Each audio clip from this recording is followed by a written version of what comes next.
theyeshiva.net. Good morning, everybody. Bruchim Habayim, welcome. So we're continuing the Mammar Keitz Lachoshech. There's an end that Hashem placed to the darkness, Tafshin Chav Daled, said by the Lubavitcher Rebbe Shabbos Tisha B'Av, Tafshin Chav Daled, 1964, Tisha B'Av Nitcha. Based on the Mammar of the Rebbe Rashab 50 years earlier, on Friday night, Tisha B'Av, Tafresh Ayin Daled, 1914, also Tisha B'Av Nitcha. We're up to Siv Daled. Siv Daled, you see, the fourth chapter is Daled. In the copies, it's page Kuf Nun Daled.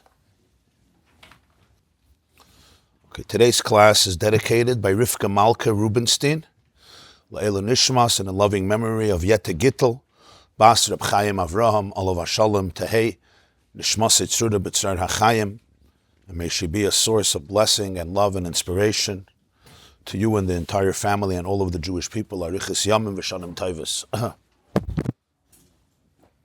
I also want to dedicate the class today to a childhood friend, a classmate of mine. His name was Label Khan, whose yahrzeit is today. We grew up together and we were in an accident on the second day of Av, Tavshin Mem Vav, 1986. That's 40 years ago. He was also your Talmud, yes. Yes. We were classmates, yeah. And we went on a trip, Gan Yisrael, we went on a camp trip. And on the way back in Virginia, there was a terrible accident. Our van rolled down. There were, I think, 18 of us inside, and many were wounded, and he was killed. So it's 40 years from today. It was also Thursday morning, Beis Av Tavshin Mem Vav, 1986. So I want to dedicate this class in his loving memory and Leila Nishmasa, Michal Yehuda Arye Leib, Ben Rev Doiv Ber HaKoyen, Khan. Tehei Nishmasa Yitzruda B'tzar HaChayim. So, Siv Daled Mamshech B'Hamaimer.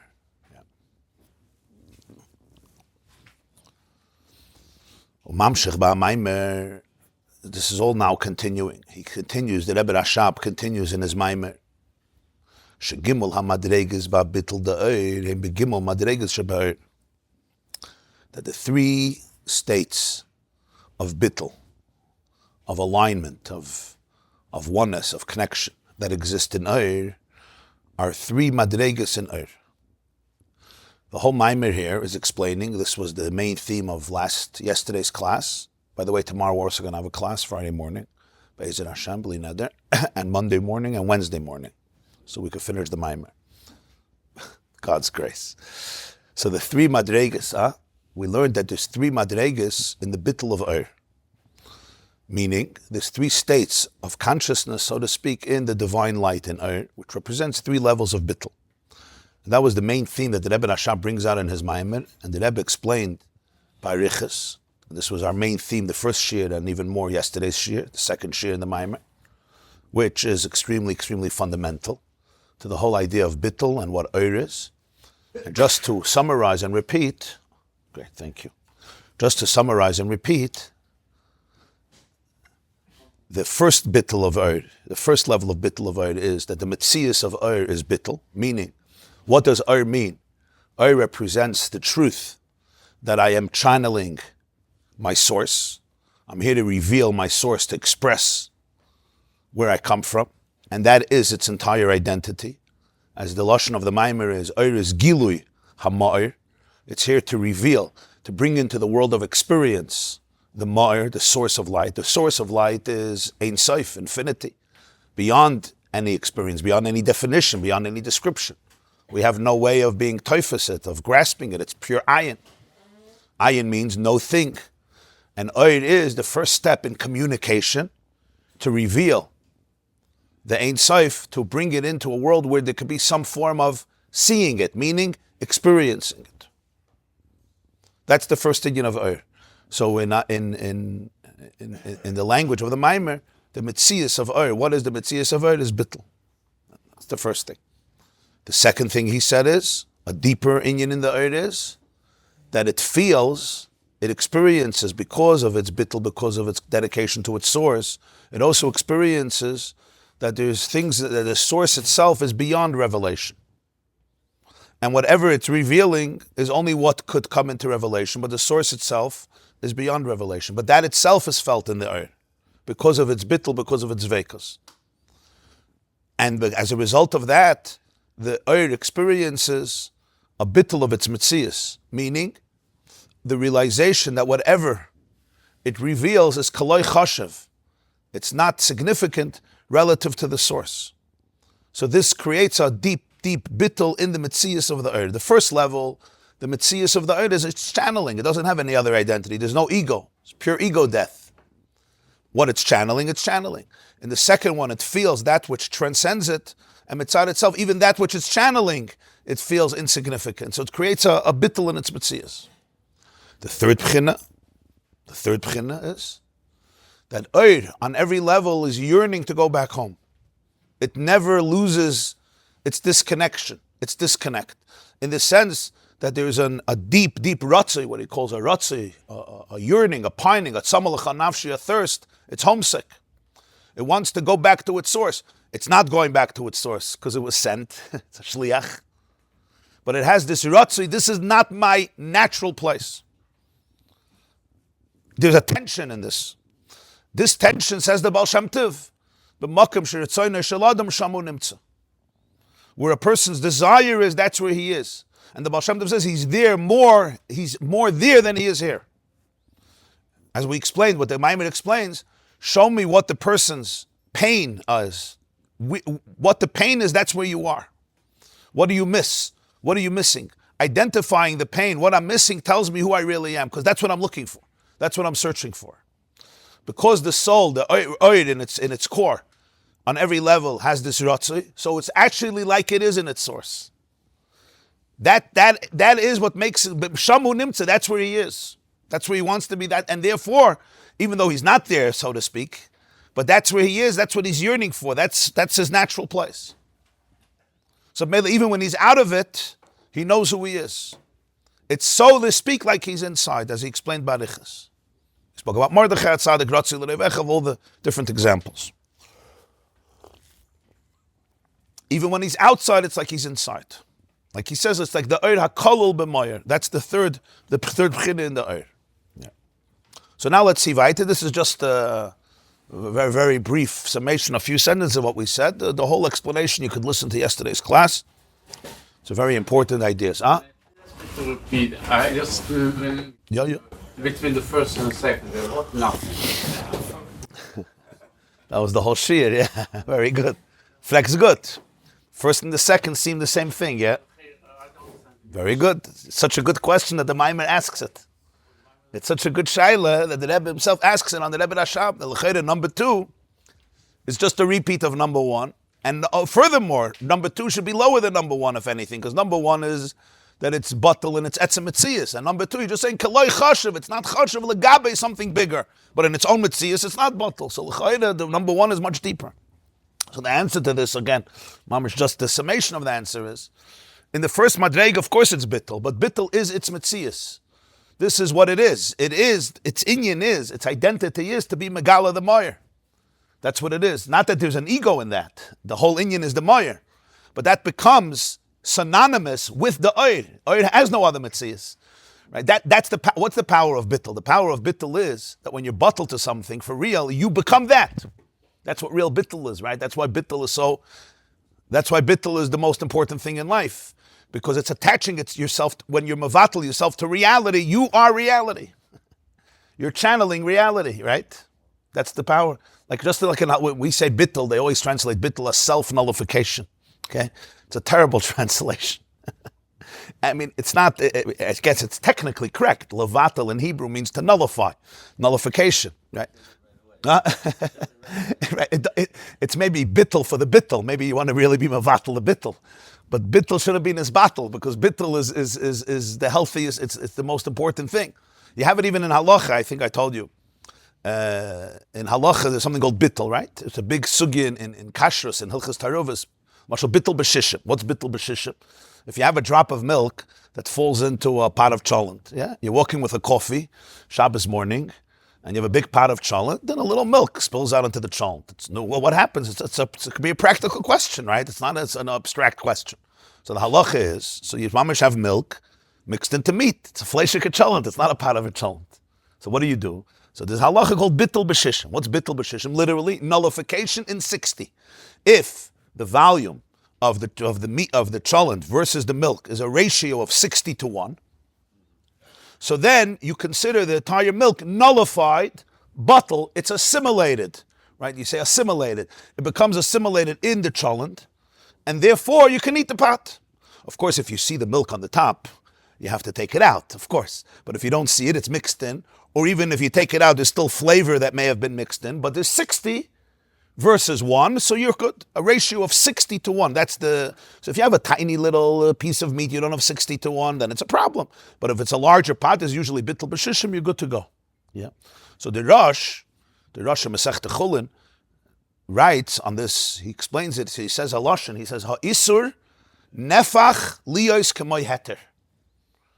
It's not pshat, the milk is disregarded. Now the milk became part of the fleishiks. Ha'isur nefach liyos k'moy heter. The prohibited milk, the prohibited substance, the milk, is nefach, it's transformed to be like the permissible. In other words, the power of the meat is so powerful, it absorbs it consumes. Very good. It consumes the milk, and now the milk is part of the cholent. You actually have more cholent. It's not that you have milk and cholent. You have now more cholent because now the milk also became what? Yeah. Much better cholent, right? But the reason it becomes part of the cholent is because, of course, it doesn't have, because you're not going to taste it, right? If you would taste it, it wouldn't become part of the cholent. What is it? Yeah. Exactly. Very good. So what do you see here? What's bittul? What happens to the milk? What happens to the milk that falls in the cholent? It becomes part of the cholent. So when you say you mevatel yourself to elikus, what does that mean? What happens to you? You become elikus. You mevatel yourself to ein sof. So what happens? You become ein sof. You become infinite. From a finite, you become infinite. That's what bittul is. That's what bittul is. That's what we also learned yesterday. That the keli that you take out, the food on Shabbos, right, that becomes part of the food. So even though it's a huge keli, you're potter, you're not liable. Why? Because the food is pachas mikashir. It's a hafladik thing. You have a huge pot, right? The mashal I gave yesterday, which the Rabbi used to say, is a much bigger chiddush. Because in this mashal, the milk is not noticeable anymore. So it's not such a chiddush. You don't see the milk anymore. In the pot, you actually see the pot much more than the cholent bean. And still, what do you say about the pot? It has no metzias. Its metzias is the food. Not that it doesn't have a metzias. Of course it has a metzias. It's a pot. We're not crazy. Halacha doesn't say, there's no pot. There's a pot, but what is the gedit of the pot? It's to transfer the food so it becomes like an extension of the food. There's just a cholent bean. What does that mean emotionally, psychologically, spiritually, in avodah? This is the whole chiddush of bittul. The Rebbe once said to somebody in Yechidus, he says, bittul is the einzige, bittul kenish bottle werden. The only thing that can't be nullified is bittul. Everything else you can get rid of. Everything else. You're big, you're strong, but there's somebody bigger. You're powerful, but there's somebody more powerful. You're rich, but there's somebody more rich. Right? The only thing that nobody could ever take away from you is what? Bittul. And that's why bittul and bliss go together always. And that's where they both begin with B, which is blessing. It's vitamin B and vitamin A and vitamin D and vitamin E. Right? Because it's the only thing that's not false. What could you take away from me? You could take away from me something that I never had. Something that I never really had, you could take away from me. I have it because I have it. It's not me. I don't really have it, so you can take it away from me. When you experience bittul, now you have something that you really have. So nobody can take it away from you. You understand? Why do you really have bittul? Because bittul is the truth of Einoid Malvade. That you have. Everybody has that. So that can't be bottled. That's the only thing that can't be bottled. Right? As long as Adam and Chava didn't eat from the tree, they didn't die. They couldn't die. Because death can only happen to something which is not really alive. Life can't die. So when you completely identify with life, life doesn't die. They say, is there afterlife? No. There's no such a thing as afterlife. If it's alive, it's alive. If it's not alive, it was never alive. But the Eitz Hadas was the separation where ego was created. That's why they were embarrassed with their nakedness. They became self-consciousness. That's what dies. That self dies. The self that never had that element of life. Yeah, that's the whole idea of his tongue. That's why it says, Yaakov Avinu loy meis. The Gemara says, Moshe loy meis. What's pshat? Disinion, because when you identify completely with your bittul can't die. So that's the first level. That's the first level. Yeah. That's why we say the first level, don't be mavatal, the first level. Even though it's very much about bittul, but don't be mavatal. It doesn't deserve to be in this battle. That's the first inyan. In avoid it's the person becoming a channel. That's what it is. And the more you become that, the more you Ein Sof comes through you. The less I'm that, the less it comes through me, because I block it. It's like what I told you once from the Maggid of Mizrich. Harim kashofer kelecha. It's a sefer called Tiferes Uziel from one of the Talmidim of the Maggid. So he brings a word that from his Rebbe, the Maggid of Mizrich. Rosh Hashanah, he says it, I think. A beautiful word. It's such a lesson in life. Hashem tells Yeshaya HaNavi, it's, I think, the Haftarah of Yom Kippur, Perek Nun Ches, Yeshaya 50, Yeshaya Perek Nun Ches, I think. He tells me, Yeshaya HaNavi, Harim kashofer kailecha, v'haged lebeis Yaakov pishi, lebeis Pisham, lebeis Yisrael chatoisam, something like that. Lift up your voice like a shofar. Sound your voice like a shofar's blast. Harim kashofer kailecha, and tell my people, tell Beis Yaakov, tell my people all their sins, all their transgressions. So Pashtus, he's telling Yeshaya, Navi, don't be embarrassed, don't be bashful, don't hesitate. Scream like a shofar. Tell them the truth. The Maggid says, what's negei a shofar? He could have said, Harim kailecha, raise your voice, yell. Yeah. What do they tell the lawyers? Yeah. If the law is on your side, yell the law. If the law is not on your side, but emotions are on your side, then yell emotions. And what if neither are on your side? Just yell. So that's what some lawyers do. Just yell. Just say Harim kailecha. Just yell. What's Harim kashofer kailecha? And if you already want to do a shofar, you can do chatzos. There's trumpets. There's drums. There's other instruments. So you say, yeah, what's negeya? He chaps on an instrument, but every word in Tanakh is b'diuk. It's precise. So you know what the Maggid says about this? Ooh. He says the only way you could talk to people about their sins is if you become like a shofar. Harim kashofer. Harim doesn't mean scream like a shofar. It means hollow yourself out like a shofar and realize that nothing you're saying is yours. You're just the instrument. You're the horn. You're the pipe. You're the channel through which the Ein Sof is channeling. What the shofar needs to do, a shofar doesn't create any sounds. The sound comes from the Baal Tekeya.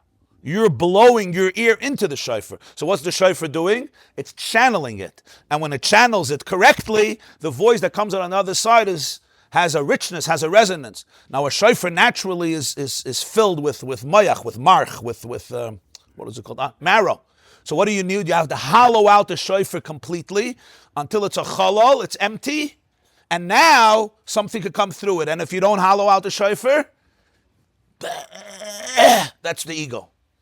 Harim kashofer kelecha Yeshaya, before you speak, make sure you're a shofar. There's nothing there. You're just open, you're just a channel. There's nothing there. You're not there. So what are you doing? I don't know, you blow. I'm just here to channel. Then you could talk to them about their sins, because if not, they're going to become defensive. Right? If it's my ego versus your ego, so you know what happens. I'm defensive, you're defensive. When you become a shofar, you become a channel, it's a whole different approach of communication. The Maggid Bechlal speaks a lot about these inyanim. Vayhiken nagin hamenagin is a similar word, right? When you become the niggin. All this is the first pchin of bittul. It's not so bad, the first level. Huh? It's nicht so gefährlich. It's not such a low madrega. Huh? Yeah. Yeah. And you could see it when you're communicating with your children. You're giving musar to your children. Right? You're communicating with your spouse. You're communicating with really anybody. When you're a shofar, it's a whole different communication. Right? When it's my ego, I'm afraid, I'm overwhelmed, I'm anxious, I'm angry, I'm frustrated. Even if I'm speaking calm, it's not going to land in the same place. It's usually going to trigger quite a powerful response. And then everybody's just entangled in this emotional mess. To be a shofar, you need to be regulated. This is a lot of avodah. And if I'm not a shofar, I have to be able to admit that too. Now I'm stuck, I'm very overwhelmed. Maybe it's time to go do 30 push-ups or 50 push-ups and then come back. Or maybe you need a shower, maybe you need a meal, maybe you need a mikveh, whatever it is. Maybe you need to listen to a shiur, whatever it is, but it's a different type of communication. That's the first pchina of Ohr. If you take that approach, just be quiet. That's the smartest thing, yeah. You're getting the point. Yeah, most of the things we say, sometimes, yeah. Most of the year, the shape is quiet. That's why only Rosh Hashanah. And even Rosh Hashanah, who wants to talk much? So, man, that's really the inyan of blowing shofar on Rosh Hashanah. What happened on Rosh Hashanah? Vayipach ba'apav nishmas chayim. Hashem blew shofar. He blew into Adam a neshama. He blew it. Literally, he blew. So what happens every Rosh Hashanah? Every Rosh Hashanah, we're blowing that neshama. Vayipach, about almost reinstating the same experience. And when that voice, the neshama is a chelik elakami mal mamish, is channeled through the body, which becomes like the shofar, now you're channeling the Ein Sof in your life. That's what presence is. That's what mindful presence is to this state. So this is the nekuda of bittul. This is what bittul means. It's a very, very calming experience. Bittul, B is bittul, and calmness is C, because after B comes C. How do you know it's bittul and not self-loathing? It's calm. B brings to C. That doesn't say in the Mammar. Different levels, Kia, Teria, That's a separate inyan. All the different types of tkiyas. There's different madregas and bittul. but that's what it means to be a shofar. So it's not like you don't have a voice. You actually have a much more powerful voice, right? A good bal tekeya, it's incredible because it's a shofar. And there's the communication between the sound and the shofar. It's a very delicate balance, and then that's what comes out. Because the shofar is hollow, the shofar is empty. And that's why he tells Shishaya, only do this when you're talking about their sins. If you want to, because if you're giving somebody a compliment, it's also important, but it's very different when you want to rebuke, when you're challenging somebody. If it's coming from my own insecurity, they're going to feel it. Or it's coming from I'm just frustrated, I'm overwhelmed. So I'm basically using you as a punching bag to vent, to let out my frustration. So it's usually will not land in the same way. You said yesterday you wanted bracha, that we should finish the Mammar. You're giving your bracha. That's also B's. That's also B.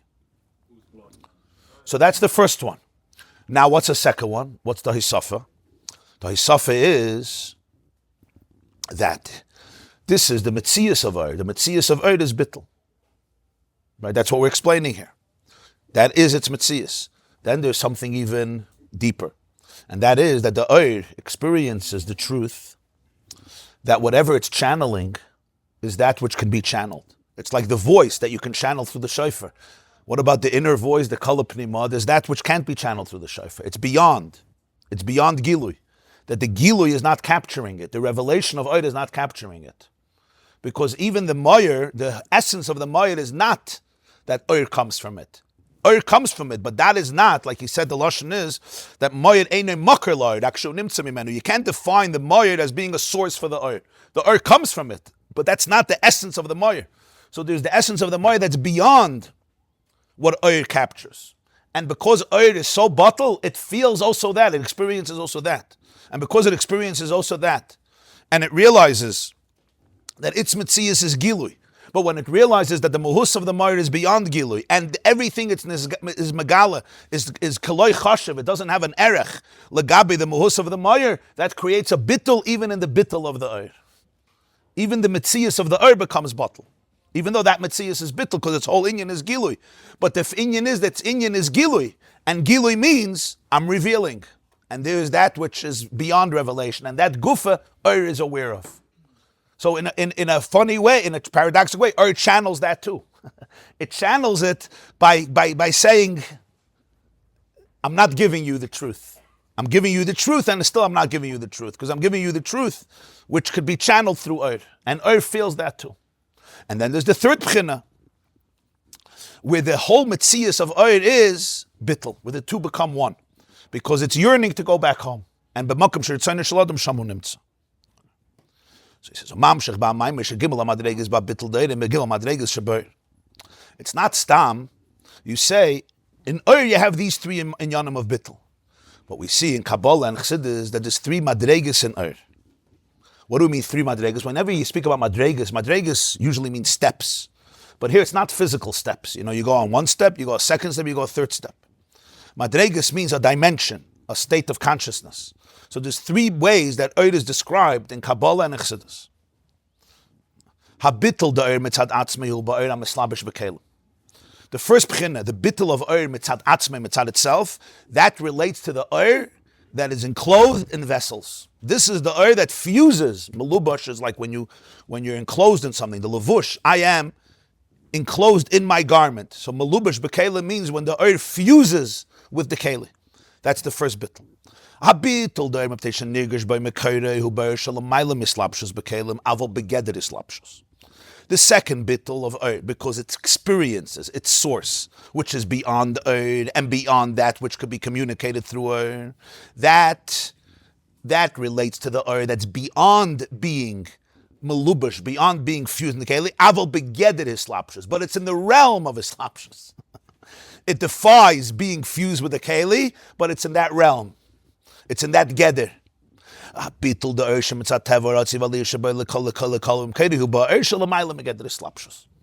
third bittul of Ur, mitzad the nature, the yearning, the ratzah. Ratzah is the yearning, the craving, and its desire to ascend and be subsumed in its source.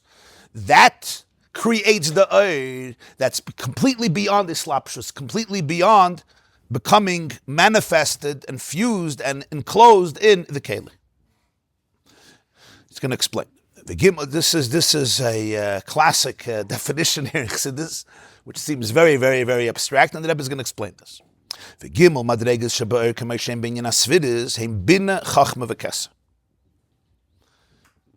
Even though we're talking about Ur, and every sphere is Ur, but nonetheless, specifically, the way these three states of Ur are manifested in the spheres, in the divine characteristics, it's Bina, Chachma, and Keser. These three states, Bina is number one, then you have Chachma is of course above Bina, and you have above Chachma is Keser. So everything we spoke about, the three states of light, first he said it's connected, it produces three types of Ur. The Ur that comes into Kalim completely, fuses, islapshus. The Ur that's beyond Kalim, but it's begeder islapshus, it's in the realm of connection with Kalim. And then the third, the Ur that's completely beyond islapshus. In spheres, that's Bina, Chachma, and Keser.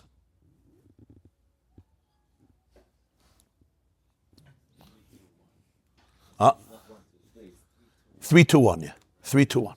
Or if you, it depends which direction you go. The first we spoke about, the Ur that comes into Kalim. In other words, it's defined by Kalim. It's inside, it's fused. So now the Kali has the Ur, that's Bina. That's connected to Bina. Why? In Bina you have the fusion of light and vessel. Energy, container. The music and the notes. The definition list, the divine light of Pshittus Me'ena Moyer, and the container. There's a fusion, that's Bina. That's what Bina is. And that's why in Kabbalah, Bina is associated not with Shem Havaya, not with Shem Elikim, but with a very interesting name that you have many times in Tehillim. Sometimes you'll say in Tehillim it says Yud Kei Vav Kei, but how do you pronounce it? Elikim. Right? Sometimes you have in Tehillim, it tells you, don't say Havaya, don't say Yud Kei Vav Kei, which is, we say Aleph Daled Nun, you'd say Elikim. That's Havaya, b'nikud Elikim, with the Nikudas, meaning with the pronunciation, the vowels that tell you to say Elikim. What is that? If it's Elikim, write Elikim. If it's Havaya, write Havaya. So he says, a hafla de kavod, ki bebina hu chibur ha'oir Havaya makelim Elikim. Because bina is the fusion between oir and keli. Oir is Havaya, keli is Elikim. Because bina is the oir hamalubish bekelim, and they become one, and the keli now defines the oir. It has the oir. The keli is defined by the oir. The oir is defined by the keli. They become connected. They become married to each other. What's marriage? V'hayu lebasar echa. They become one flesh. Now they're not recognizable one from another. It's two things, but they become one. So you say Havaya b'nikud Elikim. Havaya b'nikud. What do you mean? It's Havaya, but how do you say it? Say Elikim. Don't say Havaya. So why are you writing Havaya? Because it's not Elikim. It's Havaya, but it's the way Havaya is pronounced as Elikim. Now, B'toifus here, what he's saying, B'toifus the not only the keli. And when you learn Chassidus, B'toifus the not the keli, right? He's not just saying a technical thing. You're saying Elikim. So somebody hearing you, what does he hear? Elikim. He doesn't know what it's written, right? So if I say Elikim and you're saying Elikim, we're saying the same thing. We're saying two separate things. You're saying Elikim. I was told to say Havaya b'nikud Elikim. Yeah, that's the pshat, because you're not talking about Kalim, you're talking about Oir. If you're talking about Kalim, you're talking about Elikim. You're talking about Oiris. And in Oiris, there's the Chibur. It's the Oir in the Kali. It's not the Kali. Huh? Oh, it was a big nafkamina. It's an nafkamina between Bittul and Yeshus. We'll see. So that's Bina. Okay. Yeah, we'll explain. Now you come to the next one. It's Oir. What does the Oir look like? It's beyond Islapshus and Kalim. In other words, it's not Mechub, it's not the Avaya b'Nikad Elikim, but it's Begeder Islapshus. It's in the realm of Islapshus, meaning it defies being Malubush, but it's in the realm of Islapshus. Now, this is a very strange definition. Like, what is this? It's not Malubush, right? It defies that. It's like, no. It's not pulled down by gravity all the way, right? Light is not subjected to gravity like everything else. It's l'mayla mislapshus, but it doesn't escape, so to speak, the atmosphere. You understand what I'm saying? It defies gravity, but it doesn't complete. It's begeder islapshus. It's hovering around. It's an interesting definition. That's chachma. This is chachma. What's the shaychus? In Bina, there's a chibur oiris bekelim. In Chachma, it's b'lamayla mekelim, but it's begeder islapshus. It's in the realm of islapshus, even though it never becomes malubish. It's very, very abstract. And then he says, v'oir shalamayla megeder islapshus u'bekeser. And then you have keser, which b'chlal, the oir never even gets close to the inyan of islapshus. A geder means a fence, a realm, right? When you're in the realm of something, you may not be inside of it, but you're already in the geder. You're part of the malava malka. So he says, in the first level, you're completely malubish. In the second, you're not malubish, but you're begeder islapshus. You're in that realm. You're fighting the islapshus. You understand? You're resisting the islapshus. That's what it means. You're in a geder. You're in the geder. You're being mavatal the islapshus. Very good. You're defying it. You're resisting it. You're l'maylam islapshus. I'm not going there, but I'm begeder islapshus. I'm not going there. If you're really not there, you don't have to say you're not going there. You know that, right? Somebody who never knows that there's such a thing of lying will never say, I'm telling you the truth. They never heard that there's such a thing as a lie, right? You never see a 2-year-old child say, I'm telling you the truth. I'm telling you the truth. Unless they hang around adults long enough. I never heard a 2-year-old, I'm telling you the truth, Tati, it's the emes. It's really the truth, by the way. It's Mammar's the truth. They don't know that you have to be Shailal Sheker, right? To negate something means there's a relationship. That's what he's saying here. In Bina, there's connection. In Chachma, I defy Kalim, but I'm defying you. I'm l'maylam islapshus. That means I'm already begeder islapshus. What's Keser? Keser is b'chlal no gravity. He's outside of the atmosphere. It's not. It's b'chlal not b'shai. That's the inyan of Oir. It's a very geschmack hagdara. Now we need to understand what this means, and then we need to internalize it. Okay. What's the most painful place? Chachma.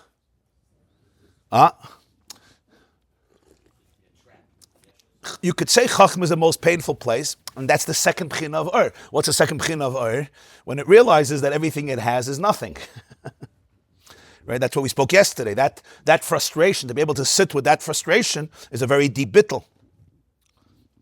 In Keser, you don't need resolution. In Bina, you have some form of resolution. In Chachma, it's like a very limbo state. It's Kaloi Chashiv, exactly. It senses it's Kaloi Chashiv, and it stays with that. That's part of its identity. That part of my identity is that it's Kaloi Chashiv.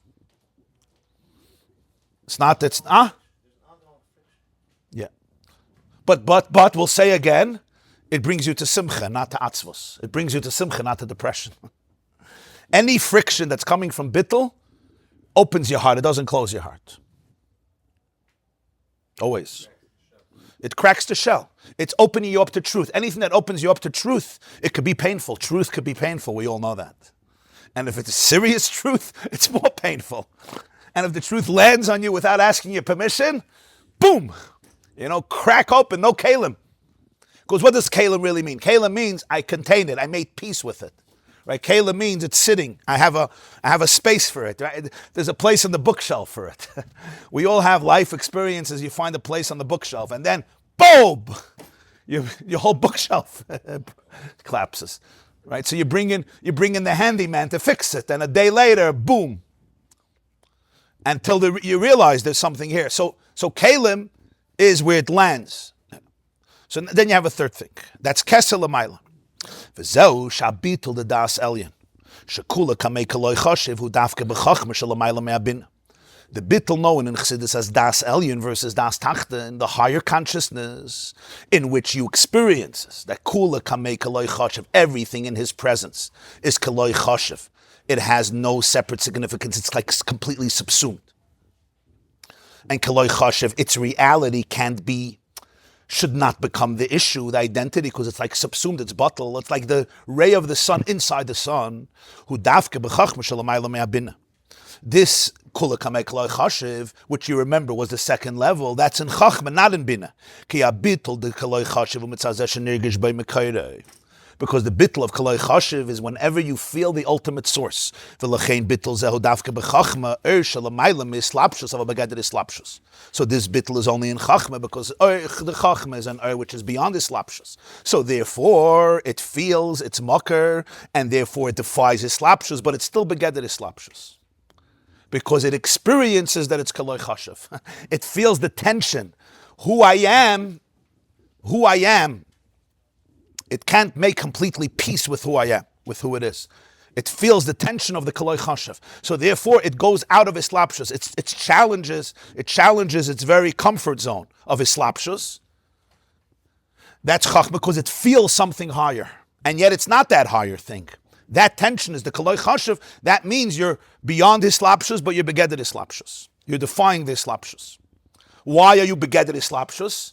Because there is farta tension, there is me, and there's my mucker. Like we said before, there's the and there's the fact that the feels its mucker, which is beyond and that gufa becomes part of the That's what chachma is.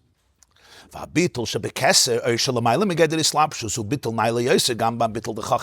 you have the bittul of keser beyond chachma. Why? Shabitul the chachma hu habitul the hu levada hu vein zulosei habitul the ayin ubekeser hu habitul the efes. In chachma it's hu levada, like we say Shabbos morning.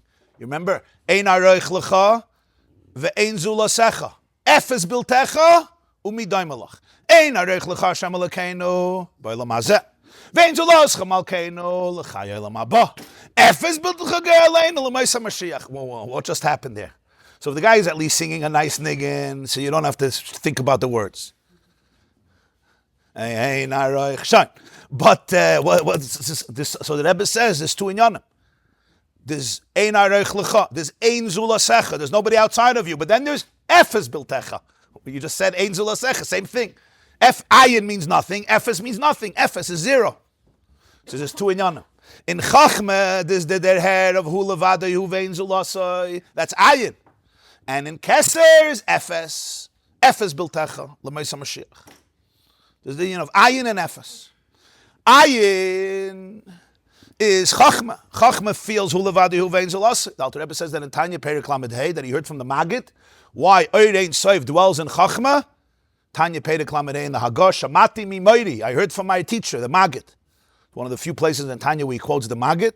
I heard from my teacher, Pirush V'tam, an explanation and a reason for what Arizal says in Eitz Chaim, that Oir Ein Sof is revealed in Chachma, Dafke Chachma.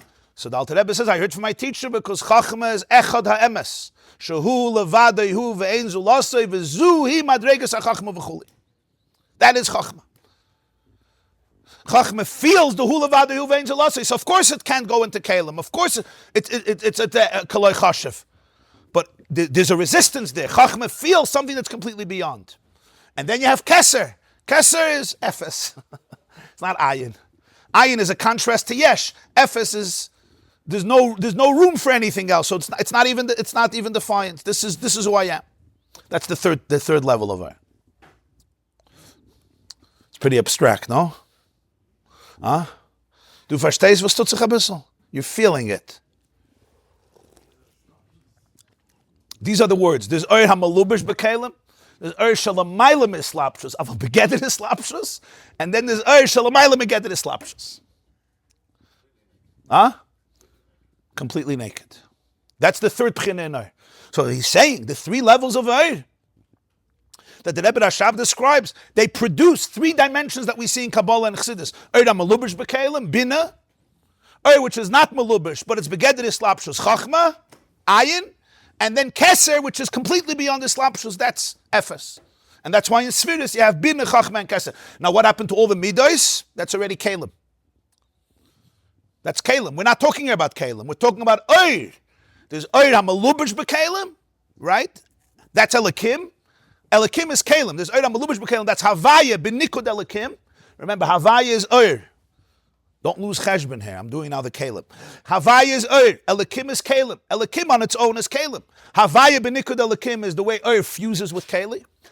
Havaya itself, that's the Oir itself, not the way it fuses in Kalim. Then you have the union of Keser. Yeah. But we are physical, so how can we be in Keser? The Keser is the most comfortable with physical. The whole tension is not, that's the whole issue. He has no... Yeah. Can you give an example of how these three things play out? In a marriage, you want to know?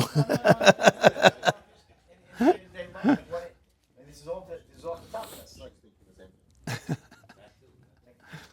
What goes on? The whole thing is avoida. This whole thing is avoida. It's these words are trick words. They're code words for avoida. You just have to get used to that.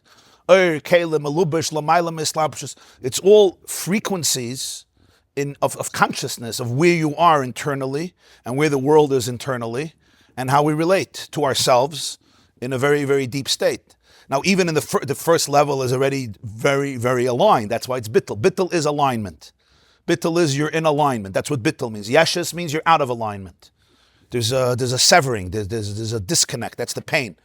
And bittul is alignment. In alignment, you have these three states. And it's not one or the other. It's not like one, and then, much better is two, much better is three. It's three in Yonim, right? Bina doesn't get cancelled because there's Chachma. It's not like Bina doesn't quit. Like Bina is Bina and Chachma is Chachma and Keser is Keser. It's all part of the essential. So what does this mean? Let's see the next paragraph where he brings it down more. V'yesh loymar, the Rebbe says, whenever it says v'yesh loymar, it means he's not saying over from the Mammar of the Rebbe Rashab.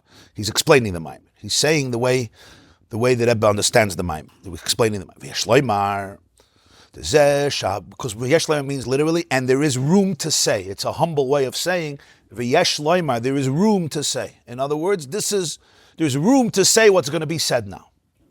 Mekan zogin. V'yesh loymar, zeh shabitul doim shemetzad atzmi b'yram mislabish b'kelim. V'abitul doim shemetzad hergish mekeri mitzad erasa l'kol mekeri b'yr shalamaylam mislapshus. What's taka the connection? We said very nice. This is that comes into keli. This is that's lamaylam mislapshus. Why? It's just words. Stam, because this is lower, this is higher. What's the connection? The Rebbe said that bin is Oir HaMalubish, and that's the first level of Oir. That's the bittul of Oir Mitzad Atzmai. And then, when you get to the second level, which it fills its makar, now it's L'mayla Mislapshus. Is that a Gzeres HaKasav? Why make that link? Why make that connection? So here he's showing you how every definition you have to really understand and experience what are we talking about. There's a reason for this. Ke'inyan ha'or hu gilui. The definition, the mission statement of Oir is Gilui. Communication, revelation, experience, transmission. It's a medium of transportation. It's a shliach. I'm here to reveal something that would be inaccessible. That's Oir. Just like we said yesterday, what is physical light? It lets me see. It lets it be revealed. If it was dark in the room, you would be here, but I would not see you. In other words, you will never be revealed to me. I would not know about you visually. Right? My ability to see you and experience you happens through what? That's the gift of light. Whether it's the light that comes from the sun, the most powerful source of light, or a light that comes from your flashlight, or a light that comes from a bonfire or a candle. That's what is. Is Gili. Now, there's so many different levels of physically also. I told you yesterday, there are Oirs that we don't ever see, right? Everything emits light. Everything emits Oir. The question is how it's communicated, and do I have the kalim to see it? What is it, Megala? And that depends a lot on me, right? But whenever we're looking at something, we're not looking at it. We're seeing our ability to see the Oir. Yeah, that's always the klal. It looks like I see you, but I don't see you. It's the Oir that I'm experiencing. Now that's very, very important, right? Because this is the humility that Oir has. I see not you. I don't see you. I'm not going to get into it now, but it's just important to know, because this is one of the chidushim that science and physics has become recently. This is a big emphasis, and it's a very humbling idea. And that is, when we're looking at a red apple, if I tell you that you're not looking at a red apple, you're going to call me a lunatic. And yet, I'm saying the truth. You're not looking at a red apple. You're looking at the interpretation of the way the light hits the apple and travels back to you, and your brain interprets it, it becomes a red apple. Now, it happens to work because all of us agree that it's a red apple, so you can sell it for $1.50, so it's fine. I'm fine with that. But in terms of the definition, it's what we're seeing is the Oir that we're perceiving. I'll call upon him. So what's the shaykhis? He says like this. Inyan Oir Gili. But since the main Gili of Oir is through being Melubash and Kalim, what does this mean? The main way that Oir is Megala is by going into Kalim, because that is how it brings it into the world of Kalim. If it defies Kalim, it's not being Megala, it's in its own world. So the main Gili of Oir is what? Through going down and becoming fused with the kelim. Thus, the Oir, the way it is on its own, it has a mission statement. It was created with a design. Oir says, what's my purpose? Hashem says, reveal. Where should I reveal? So therefore it goes into kelim. Even though kelim are opposite of Oir, Oir is ayin, kelim are yesh. So why would ayin go into yesh? And for the rest of your life, you don't know who you are. I'm ayin, I'm yesh, I'm ayin, I'm yesh, I'm ayin, I'm yesh. Welcome to the world. Why are you doing this? Why are you going into enemy, so to speak, enemy territory? Stay away from Kalim. Kalim will destroy everything you ever knew about yourself. It's like, imagine you're going into a space where from that day you're going to question your identity forever. Do you know what that means? Do you know how difficult that is? That's why we don't count. This is not simple. Why are you going there? Yeah? The Rebbe once told a story. He was talking about the mistakes of the government in Eretz Yisrael. Their mistakes and not learning from lessons in terms of dealing with their neighbors. So he said that when he was in Cheder, the Rebbe didn't tell stories about himself, almost never, but once Yovel, he would tell us a little story for a few minutes. So he said when he was in Cheder, so on Friday, the teacher would teach them Parshas HaShavua. They would go through Parshas HaShavua. So he said it was Parshas Vayeshev, and they were learning the story of Yosef. And the teacher was describing the story, and he said, one of my classmates in Cheder, he was so sensitive and emotional that when the brothers took Yosef and they threw him into the pit, he started to cry. He started to cry. That's how personal it was. And the Malamed had to comfort him and said, don't worry, it's going to have a good ending. It's going to have a happy ending. Next year was Friday, Parshas Vayeshev, and the teacher went through the Parsha again. So there's the story of Yosef Alechav. Yosef is approaching his brothers, and then they're thinking about killing him. So he says, this boy gives a scream, Yosef, Gainish, Du hast doch gesehen, was haben getanzt in der letzte Jahr. Don't go. You saw what they did last year. Don't go. But Yosef didn't listen to this boy. Right, so the teacher continues the story. He comes, they take off his ksainas, they throw him into the pit. He says, Yosef, jetzt kommt es der. Now it's your fault. Don't blame your brothers anymore. Now you're oibechachem and you're going there. The empathy is gone. Right, you killed yourself. Now I'm an enabler, as we say. Right, I'm not going to enable you. I'm done. Yeah. So he was saying, Yosef, you saw what happened last year with your concessions. Was geist der noch einmal? What are you doing it again? You saw what happened last year. That was the mice. Yeah. So that's the shaila. Kalim is a complete stira to Ur. Ur is ayin. Ur is what? Ur is gilui amoyer. Ur is ein soif. Kalim is nope. Everything is measured. Everything is contained. Everything is defined by identity. That's what keli is. That's what the word vessel is. Vessel means I'm going to contain you. And we're gonna the greatest stira to Ein Sof is not Klippa. That's the second level. Is Yeshus. It's Metzias. So why does Ur do this? The answer is the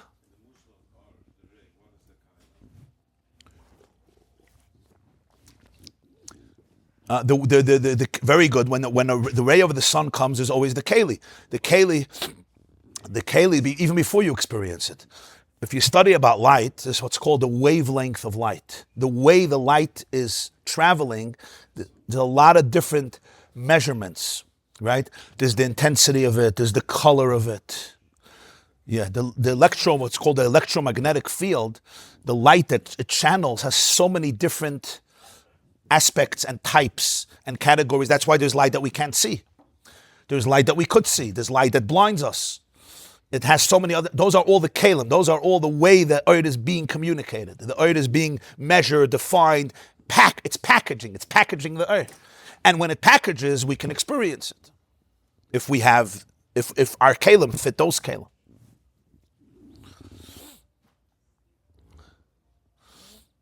So it's the reason it does this. Mikol Makayim Kivon Shahabitul Ayin the Ershim Mitzadatzmi Hu Zeshin Yoni Hu Gilui Hamoyer Lachem Mitzad Zegufo Yerid V'Nim Shech L'Slabish Bekenim B'Tei Shagilu Shalei Yibir Shleimus. No, the first level. All the first, yeah. Why the Eir Shemitzad Atzma is Malubish and Kalim? It fuses with the Kalim. Because since the bittul of Eir is that it's Gilui Hamoyer, it's not Stam bittul. It's bittul with a purpose. It's bittul to be megala the moy. It's not bittul I don't exist. It's aleph. It's I'm a shofar. I don't know the shofar. I don't exist. But bittul. No. Of course, I'm here to channel you. No, I don't have any other existence. But the inyan is gilui. The inyan is to be megala the moy, to bring it into the world of revelation. That's its inyan. Taka bittul, ayin. But bittul of what? Gilui of the moy, not gilui of itself. But the gilui of the moyer. So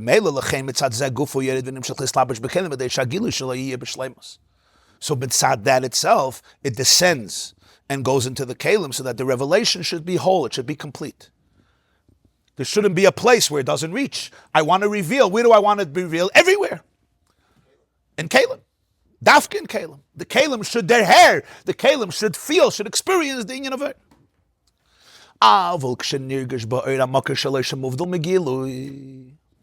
But suddenly, this is the second.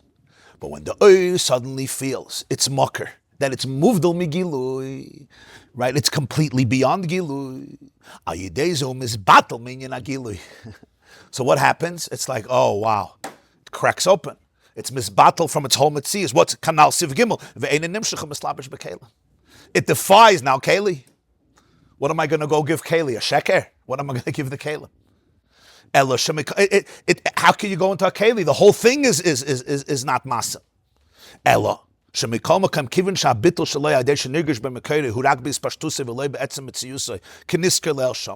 But now we remember this bittul is mitzad its source, so it affects its ispashtus but not its etzem. Like we gave the mashal with the candle. You're not going to walk around the middle of the day telling everybody, look at me versus the sun because it's Lachoshech. But the candle itself in its own mitzias is a candle, it remains a candle. The bittul of Ur mitzvah, the second level is it's muted, it's humbled. But in its etzem mitzias, it's an inyan of Ur. So therefore, l'chein habitul shaloi hu ba'ofen shenishir adayin b'hageder shaloi geder agilui, v'lechein hu begeder islapshus b'kelim. So the bittul is such that he remains in his realm. He didn't go out of his realm. He's in the geder of gilui. He's just not expressing it. So b'meila, it's still begeder his slapshus b'kelim. It defies his slapshus, but that itself, it defies his slapshus. And because it itself is an inyan of Eir, and that wasn't cracked open yet. So therefore, it's not malubish in the Kalim, but it's in the world of his slapshus. But now is the third. But mitzad the bittul of Eir, yearning to go back home. It wants to be bin its source. Like the Baal Shem Tov says, where you want to be, that's where you are. Since this bittul is in the earth itself, it's not legabe higher. I'm kaloi chashiv. No, I want to go home. This is not my natural place. This is the keser. This is the ephes, where it's not even mislapshus. It's pure oneness.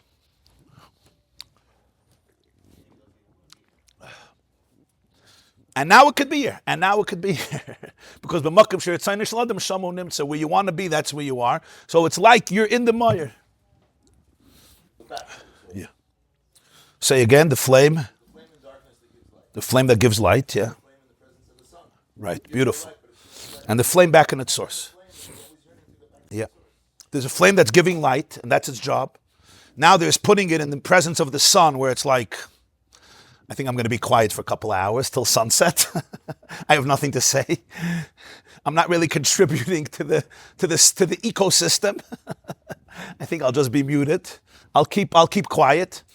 And then there's the fact that says in Tanya that the flame always is going upward. It wants to go back. It wants to be ayin ve'efes. And the Baal Shem Tov says, that pain is not a mistake. That pain defines you, and it keeps you connected and one with Atzmus even while you're here. So don't run away from that pain. That's why we said yesterday that this Mammar, the Rebbe cracks the code of anxiety. That desire to go back is happening not just when the sun is out, even in darkness. Yes. Even in darkness, when it's the biggest miyuchas, when the whole world is like, wow, I love this flame. Thank God you love it. It's not my place. And therefore, as much as you're going to validate it, it's not going to sell its soul to the devil, right? I told you about Mordechai. The moment you become comfortable in the palace, now you don't have that authenticity. What allows the Oyer to be fully present and do its job, which is to be Oyer, not to be Batal, is the third inyan. And that's in the Etzem Etzias. That's the Bittul is in the Etzem Etzias. It's not just Legabe something else. I want to be home.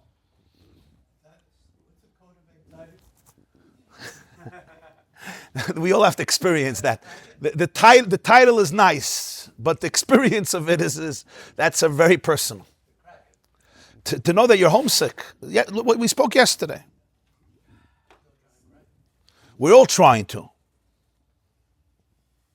The hard thing is to identify that all the pain I have in life is really that pain. That's the hardest thing to see. Once you know you have that pain, you're actually back in the source. You're good. Why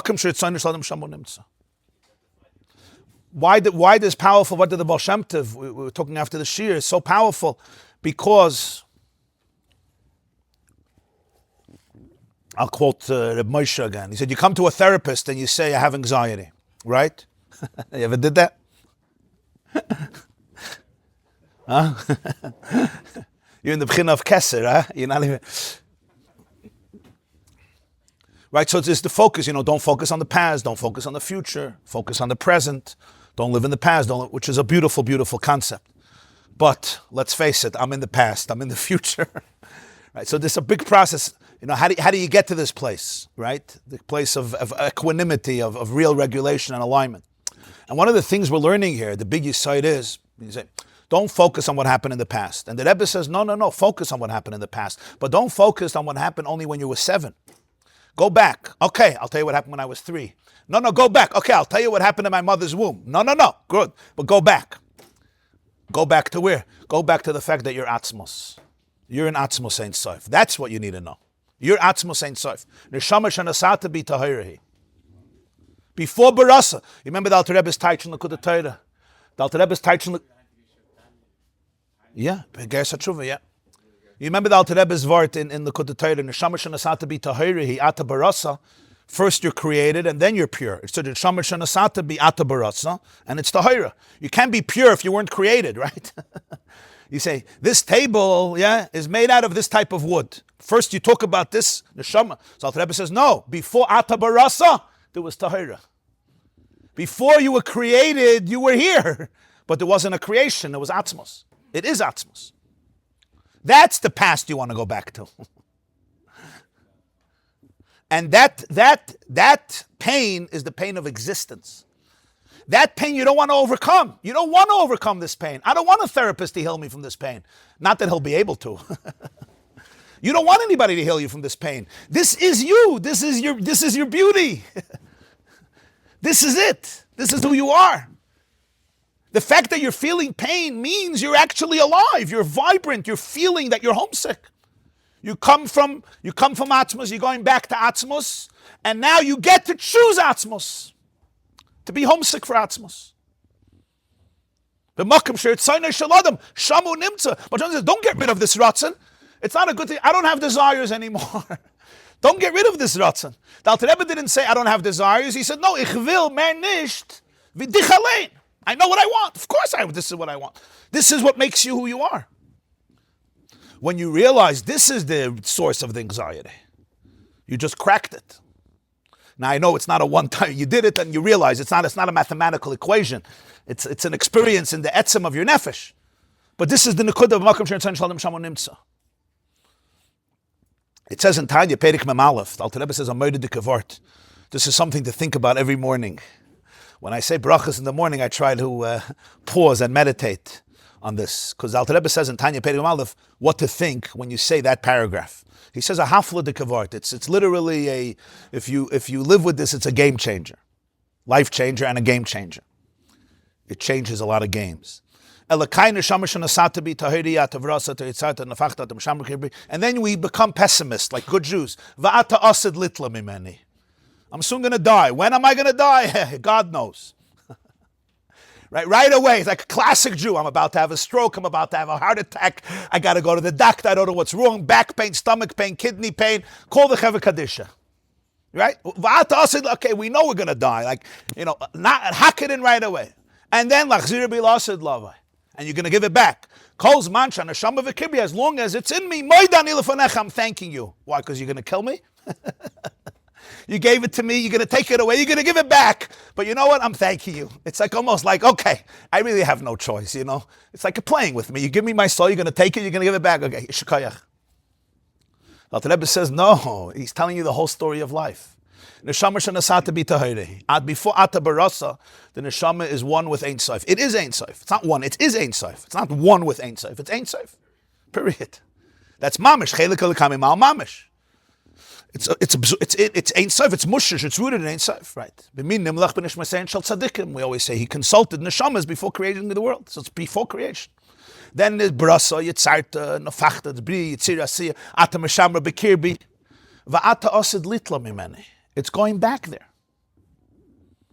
It's going back there. We come from Atzmos, we go back from Atzmos. You come from radical infinite love and bliss, you go back to radical infinite love and bliss. Now there's a couple of years where we experience separation. So what do you say? Kol's mansha neshama bekirbi. Even now I'm not going to interrupt the oneness. I come from there, I'm going back from there, I'm not going to interrupt the oneness. I'm not going to let myself become overwhelmed by externalities and disconnect just because this is the place where you could choose trust. Before that, I didn't choose trust. I don't have to choose trust. Afterwards, I don't have to choose trust. Now, I get to choose trust. I get to lean into trust. Kol's mansha neshama, that's what he's saying. I come from there. I'm going back from there. So what do I want to do? So may Alter Rebbe's lashon is may atani machzir ischa. From now I already give it back. From now I'm already there. But what does it mean be there? Not to chas v'shalom kill yourself. That's not the pshat. That's an aveda. You're not allowed to do that. Even Nadav and Avihu did a sin. What's the pshat? Now go do your job. Go do your job. You're supposed to be oir, so be oir. I didn't ask you to come back. Maida is surrender. Moida, surrender. Moida means surrender. Moida manachnu lach. Alter Rebbe always says, Moida, real gratitude is surrender. Gratitude and surrender is the same thing. Real gratitude is a form of surrender. That's why people have a hard time to give a real thank you. Because to really thank somebody is very vulnerable. If you pass me, if you pass me a tissue box, it's not hard to say thank you. Thank you. I'm saying for passing a napkin, because nobody's saying you passed the napkin and you changed my life. Right? But the real gratitude is to be able to look at somebody's eyes. It's a demonstration of very profound vulnerability. Right? Yehuda. It says in Medrash, Yehuda, it's a hapam oide es Hashem. Today I thank, Leah said I thank. But in Medrash it says she named him Yehuda because she knew that one day he's going to have to be moida on what he did with Tamar. But the she felt his thing is gonna be moida. But once the pasuk says hapam oida, what the Medrash is arguing with the pasuk, the pshat is real gratitude and confession. It's all the same word. Todah, vidui, moida, haida. It's all the same thing. Confession, vulnerability, gratitude, surrender, it's all the same frequency. And that's why it's hard. If I'm living in ego, it's very hard because I'm not going to be safe. That's why is it hard for many of us to be vulnerable and authentic? Because what are you going to say? I mean, if I walk around like this, everything is perfect, I'm safe. I start telling you what's going on in my brain. Right? Isn't it a funny thing? We all sit here, right? And nobody has a clue of what's happening inside of people's brains. Right? Ben gavra legavra, right? What's going through your brain? What are you thinking right now? I don't know. There are such people who are fortunate to be in a group or in a situation where people actually sit and spill all the beans. And everybody knows that's the beginning of all growth. Right? The beginning of all growth and authenticity is to be able to have that type of conversation. So, that's Maida. Maida ani lefanecha is me'ator. Now already I surrender back into this. I could choose not to. I could choose to live in a world of no safety, a world of control, a world in which I'm miserable. And it's basically I get another toy to define my misery. Or me'ata ani maida lefanecha. So that's this inyan. And mitzad this bittul, he's not even begeded islapshus b'kelim. What does it mean he's not begeded islapshus b'kelim? It's not a mathematical equation. He runs away from the keli. It's not a physical thing. Not begeded islapshus b'kelim means that the oil remains in the moyer. That's what it means. You could be in kelim. All the madregas here are mixed up with each other. It doesn't mean it's not this versus this. It's the frequency of consciousness that you're channeling. Okay, so now I think we need a few minutes of explanation. What was just when Rabbi Oliver says, what is he going home with? He wants to know. What is he going home with? Okay, so the first thing I just want to say, I want to make a little protest. And that is that Chassidus, we all want to go home with something. And you need tachlis, and you need a hirah l'mais, and it's very important. That's very true.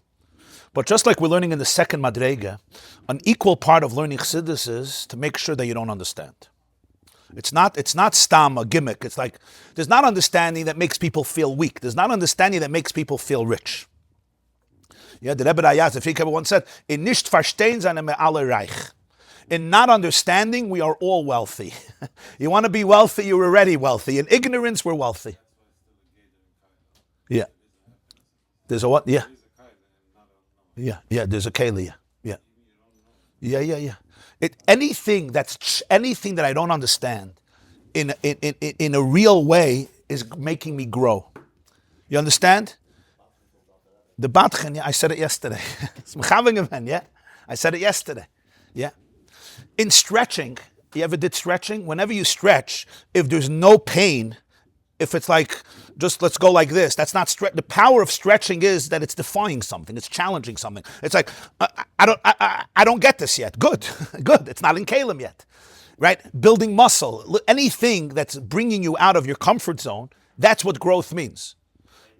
If everything is right away integrated into my system, I'm reducing it to my Kalim. So just very, very important to understand that when people learn my modim, I understand why they do it. They become despondent. They're like, this doesn't talk to me. It's not relevant to me. And you just quit and let me just go to, just give me a fast, what is it called? A sound bite of inspiration. And I get it, because sometimes if you're sitting 20 years in yeshiva and you don't really understand anything, it's like, I'm done. Just give me a Vayimayin clip. If it's a good Rabbi YY clip, Zolzain, but that's it. 60 seconds and this. But when you start learning for real, you understand that the second level of oid is as important as the first level of oid. Right? Like we spoke yesterday, the nishtvissen, the kaloi chashav, because that means you're touching something real. You're touching something into. That's just a yesod. It's very important with all these inyanim. In other words, the fact that you're struggling with this maimer, good. I'm struggling. You're struggling. Struggling is good. It's not a bad struggle. It's literally stretching. Like, yeah, I have to learn it again and again and again, and I don't get anything. And then after 25 times, ich verstehe nicht kein Wort. Oh, now you made progress. Now you made progress. That's what progress really is. We live in a generation where you're not allowed to say this anymore. Like, present it on a golden platter, give it beautiful, Shulchan Aruch. What's a Shulchan Aruch? I want an appetizer, I want a main dish, I want a second main dish, I want a toyameha, and then I want a dessert, and then I want a Viennese table, and then I want to go home with a cookie and a nice coffee at the end of the chasana. Right? And then I could vomit everything and go into depression for 3 days. Yeah. So it's very nice, but that's not the inyan. Of course, you struggle with it again and again. The Gemara says in Tanya, quotes from Gemara Chagiga, that they learned things 101 times. So the Marsha says, and the Gemara says the 101st time was greater than the first 100. So the Marsha says, it's Bronach Chassidus, Me'eh Pa'amim ve'echad is the echad in the Me'eh Pa'amim. The oneness in the 100 is more important than the 100. The echad, right? The bittel.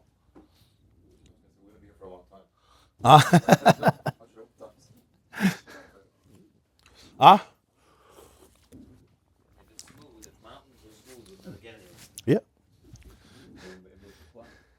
Climbing a mountain is climbing a mountain. This is just, I'm giving a fundamental thing.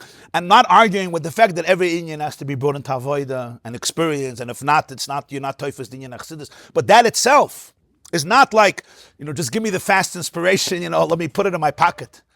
Because you're dealing here with the deepest frequencies of existence and beyond.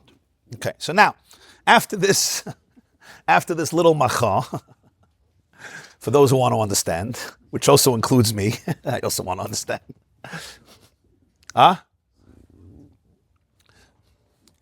Let me take a few minutes. Be'ezer Hashem should help. We should be zocheh to be a channel to be able to bring this down a little bit, at least one akud of it. And the key word here is bina, chachma, and keser. Because that really helps us understand more. Bina, chachma, and keser. What's bina, what's chachma, what's keser in the spheres? With these words, you see how everything comes together. What is bina and what is chachma? And what's the difference between the two? So we've learned this in many Maimarim. Bina is comprehension, full comprehension. Bina comes from the word binyan. Boina, you build something. An edifice is a structure. There's a roof, there are beams, there's a ground, there's foundations, there's rooms, and everything has its place. Right? You say, wow, that was a structured shiur. That was a presentation, l'shem l'teferes. A binyan, a geschmack binyan. That's bina. Bina is the ability to take a concept and to fully develop it unto the point where you say, I got it. Ich hab verstanden. I understand it. It's almost like I own it. I own it.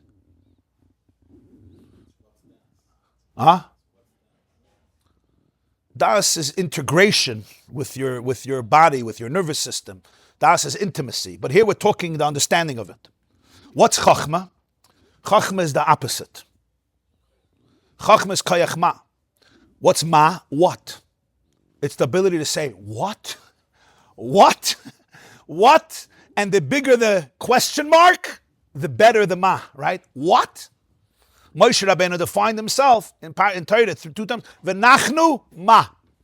What are we? It's the p'china of chachma. What mean what? It's the inquisitiveness. It's the curiosity. It's the openness to the fact that I don't know. I don't understand. That's why the Alter Rebbe explains, unbelievably, that chachma is the moment when you have an epiphany. You're confused, you're dumbfounded, you're perplexed, and suddenly there's like a light bulb moment. Alter Rebbe calls it a barak hamavrik. It's like in the pitch dark. We ever in a forest pitch dark and there's a lightning. You ever saw that?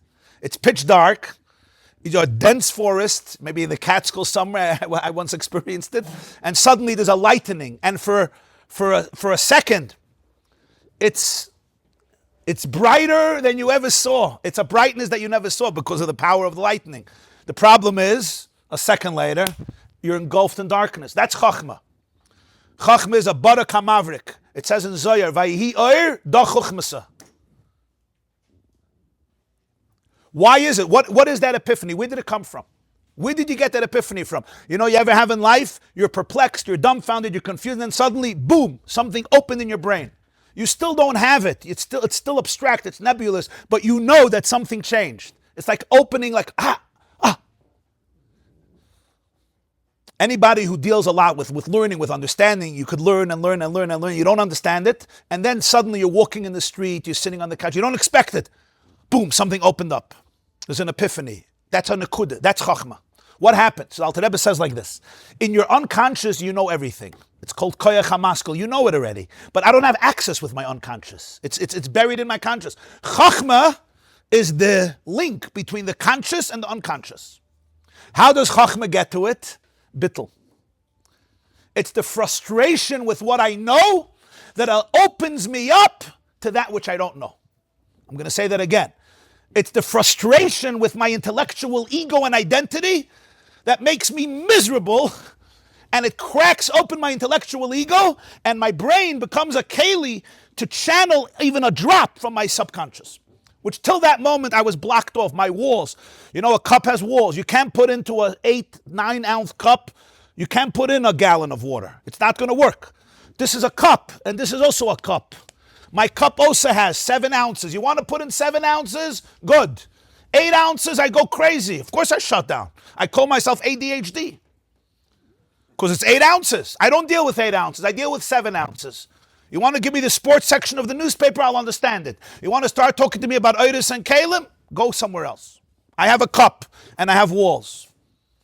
And I could stay there my entire life. I put a lid on my cup, pun intended, and that's where I stay my whole life. And I know everybody, I figure it out. What's chachma? Chachma is the moment you get frustrated with that. Something in life cracks you open, emotionally, intellectually, and something opens, and what happens? Your subconscious sees, he's ready, it's great. He's ready. So he throws you a bone. Wow. That's the epiphany. It's something from your unconscious that comes into your consciousness, and that's why in Chachma, you'll never say, I have it. You don't have it. Somebody says, well, what just happened? Write it down. I can't write it down. Say it. I can't say it. In fact, if you start saying it, you're going to lose it. You're going to lose it. You know why? I'll tell you why. Because Bina, you have it. In Chachma, you don't have it. It has you. You know why it has you? Because you don't exist in Chachma. That's why it has you. If you would exist, it doesn't have you. You're not a keli for it. You have too much ego. You're not a keli for it. Intellectual ego, a lot of people have. It's like a scientist. I'm invested. I know the truth, and I'm going to make sure that the truth conforms with my beliefs. It's not real. Chachma is complete bittul. It's I really don't know. I really don't know. It's not like I'm telling you I don't know because you should respect me that I'm not an arrogant narcissist. That's not Chachma. That's another trick. Not frustrated in a bad way, frustrated in a good way. I surrender, yeah. Frustrated doesn't necessarily mean I'm an angry, bitter man. Frustrated means I'm discontent with the status quo. I'm done with it. I'm finished. Surrender. That's Chachma. You hear the word? B'meila, Chachma gives you access to that which you don't have access to. Huh? Yeah. But frustration comes from a passion for truth and a recognition for a yearning for authenticity. It's a yearning for authenticity. That's why a Talmid Chacham is called Talmid Chacham. The Alter Rebbe says he's always a Talmid of Chachma. The moment you're not a Talmid of Chachma anymore, quit your job. The worst type of therapist, doctor, rabbi, psychologist in the world is the one who says everything there is to know about people's brains, I know. Run to New Zealand. Run as fast as possible. Get out of that office. Pay him, if you need to, and run. When a therapist could look at you and say, we know nothing. That's what you do, no? We really know, but nobody wants to do that. Because then the guy says, so why should I pay you? You should pay me. And you know what? And the therapist who really feels that way will be a good therapist. You should really pay me. But in the funny way that God made the world, you ended up on my couch and the system says you're supposed to pay me. But I need the healing as much as you. That's a therapist you should trust. I don't mean to give you a new job. It's true. I'm telling you the truth. The same is true with a rabbi, a Rosh Hashiva, certainly a Rebbe, a Mashpia. He doesn't know more than the patient. The moment he says, I learned 20 years. You didn't graduate high school. Remember that, right? So you have a schus to sit on my couch and I'm going to teach you about life. I would run. The ad in the newspaper says 30 years experience. Don't go. You're allowed. 30 years experiencing of knowing how much you don't know. That's experience. Bittel, that's experience. How much could you crack open? The answer is Ein Sof. Where does surrender end? Where God ends. Where does God end? So that's where surrender ends where God ends. At what age do you surrender? When God ends. Ani Hashem lo shanisi. You surrender when God is done, you're also done surrendering. If God is not done, you're not done surrendering. And the last time I checked in, God was not done yet.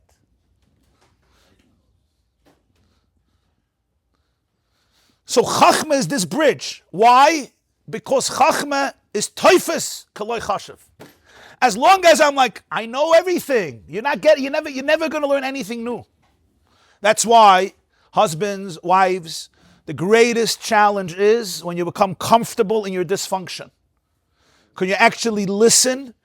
And maybe you won't understand a word. Maybe your entire system is going to revolt against what your wife or husband is saying, and you'll stay there, and you'll say, maybe I'm living 50 years in a bubble, and maybe there's something I don't know. Maybe not, but maybe, just maybe. That's the beginning of all growth. People who do not have this, I'm right? I'm right or not? Maybe. Maybe I'm wrong. And in Chachma, there's no defensiveness. There's no, I told you so. I told you so. You're out of the equation. A shayfa bist nicht. What's bina? Don't be mevatel bina.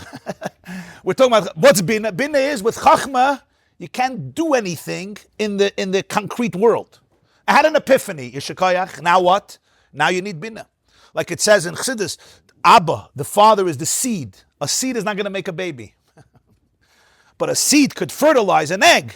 And after 9 months, the woman, femininity, Bina Yiseda, Nitna Be'isha, she gives you a fetus. Bina takes the tipa, it takes the seed, and it develops it. The seed in the earth, feminine malchus, it takes the seed and it grows it into a tree. Bina takes the nekuda and develops it, it turns it into a palace, and now I have it. So in each one there's a mile and there's a chesar.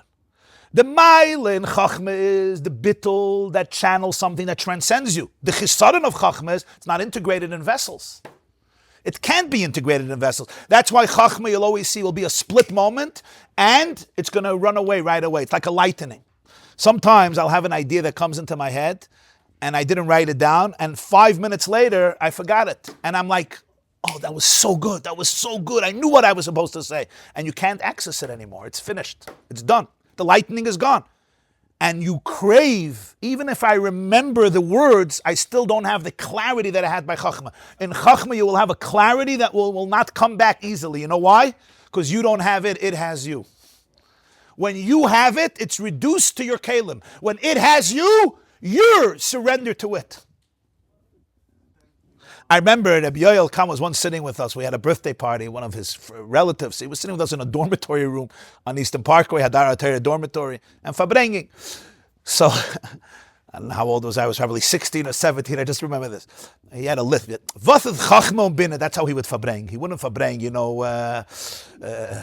Stop drinking, stop doing this, learn better, daven better. What is chachma, what is bina? Like that for him was much more practical than telling boys, not to drink too much Coca-Cola. Yeah. Of course, a cigarette and coffees and all the other healthy things, no question, yeah. So there was once a Fabrengen in somebody's house, so they were talking some politics.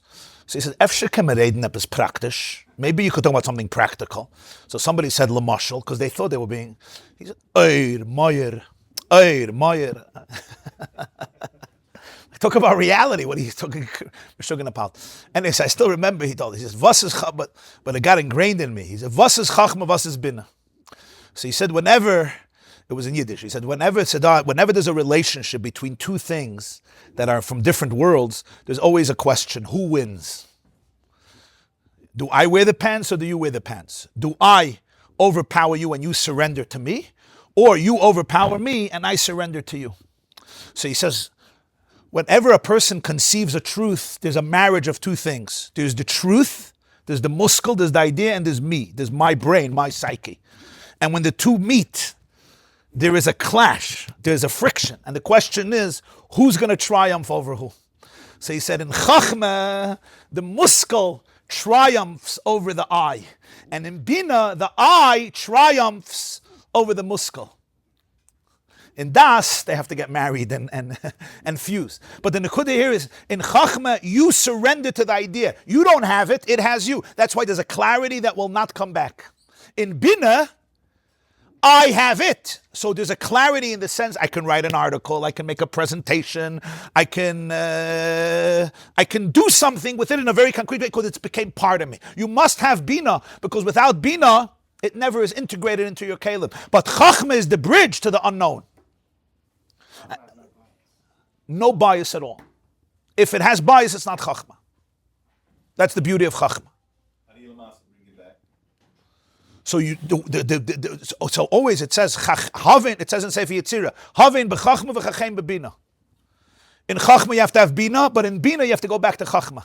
When you finish Bina, you have to go back to what's the emes here, what's the Nekuda. Because if not, if the Bina becomes distorted from Chachma, then it's a mess. Yeah. You're not a shofar anymore. So now now you'll understand. Now we can see clearly what the Mammar is saying. What's Bina? Bina is the Ur fuses with the Keli. The Ur defines the Keli defines the Ur. The Ur and the Keli become one. That's what Bina is. Bina is, I integrated the light. I really have it. I get it. I can go home with it. I can present it. That's Bina. That's successful Ur. The Ur went into the Keli and they became fused. You can't even recognize the two anymore. It's like you eat a good meal and the food becomes part of you. Like the Rebbe says in Tanya Pedekeh, when you really understand something, it becomes part of you. That's what real Bina is. It's integrated. So now the Oid is Malubash in the Keli. What does it mean, Malubash? What does Malubash mean? We're not talking about physicality. It means there's a complete fusion between the two. The light is defined by the vessel, and the vessel is defined by the light. The two are fully integrated. But what is it? It's not, Bina is not bias. Bina is here for Chachma. Bina is here to channel Chachma. You're not here to make your own bias, false claims. The Bina is the Chachma in Keli. It's the way the Oir comes into the Keli. It's the way the Oir is Geschmack integrated into the Keli. It has it. That's the Oir HaMalubash B'Kelim. And that's what real Bina is. Real Bina is, it's channeling Chachma. That's what it is. It's here to channel Chachma. But it's channeling Chachma in a way that it's me. It becomes me. It becomes its Metzias. That's the Metzias of Oir is Bittel. Real Bina is that the Metzias of Oir is Bittel. The Metzias of Oir is Bittel. Because it's the way the Oir is infused in the Keli. And he says, because the inyan of Oir is Gilui, so it wants that. It wants to permeate you. It wants to become part of you. What's Chachma? Chachma is Oir shalamayla mislapshus aval begeder hislapshus. Chachma is not the unconscious. Chachma is the way you're accessing something that's completely beyond you. Chachma. So you're feeling a kaloi chashiv. You're feeling that everything you know is kaloi chashiv legabe what you don't know. This is like the second pchina in Oir, where it's feeling that which is lamayla mimekayre. So what does it create? It creates a bittel. What type of bittel? Even the geder hagilui, Right? What is Chachma is the frustration. That's why there's a frustration, a good frustration. With the Metzias. So it shatters the Keli. It doesn't want Kalim. It goes out of Kalim.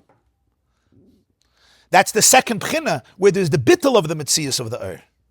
Because it's not integrated. Because it feels that whatever I'm toifus is already compromised. It's like what's coming through the Gilui, and the Makar is completely beyond Gilui. And Ur knows that. And that's what Chachma feels. That's really what Chachma is. What Chachma is, he's not only telling us what the second level, he's telling what is Chachma? Chachma is the recognition that God has given each of us to be able to know that whatever we know, we don't know. That infinity defies any definition, any description. And Chachma experiences it. But that's a miracle. Consciousness experiences that which is beyond consciousness. That's Chachma. Bina is that which is beyond consciousness is integrated in consciousness. Chachma is when consciousness starts experiencing something that's beyond consciousness, and it's like, oh my God. There's a very, very deep ego death. And because of that, Chachma starts revealing that which was unrevealable to you. Before you get to that space sometimes, you have to go through terrible, terrible, terrible cracking open. There may even be a voice. People who do inner transformative work know that there are moments before they get to a certain truth about themselves that they experience two things. One is their system says you're about to go into insanity forever. And you are going to be in an asylum till your last breath if you play games with me. And it's the last attempt of the ego to keep you trapped. And you have to look at it and say, I surrender. Yeah, to a certain degree. And then it has one more trick. And the next trick is you're dying. You're about to die. Won't it be pretty tragic and a pretty bad name for your family when they tell everybody by the Levaya how he died and where he died? V'amei v'yaven. You know what I mean? It's not so geschmack. At least go to Gaza. Al Kiddush Hashem, you know what I mean? And here, it's Thursday night, he decided to verbringen and gestorben. Yishakayach. Nothing more romantic? Nothing more romantic about your death? Right? What is this? This is, you're going to die. That's the deepest fear of people. And what do you have to do? You surrender. You're so frustrated with your sheker, you surrender everything. In that surrender, Chachma could come out. What's Chachma? Chachma is channeling something that's beyond Gilui. It wasn't in your Kalim, completely not. So why do we call it Begeder Islapshus? Because that's what it is. You're playing with consciousness. You're still you're struggling with Metzias and not Metzias. Metzias not Metzias. Metzias not Metzias. It's beyond Kalim, but it's in the Geder of Kalim. It's busy defying Kalim. You have to be Mavatal the Kali. Why do you have to be Mavatal the Kali? Because you're in that realm. Because you're Fart Gilu. You're Fart Metzias. Huh? It's an interface. Your Teufels. It's the Dvorim Dakim. That's when you could capture that which is not capturable. That's having a Rabbi. Yesterday we spoke about that's what it means. It's when I'm sitting in the presence of something and I know it's be'ein aroich. I really don't get it. And you surrender to that. And there's a simcha in it. It's not a bad thing. There's always simcha. The more kaloi chashiv, the more simcha. In the first level, there's islapshus. Why is there islapshus? Because that's the inyan of Ur. The metzias of Ur is gilui. I want to be integrated.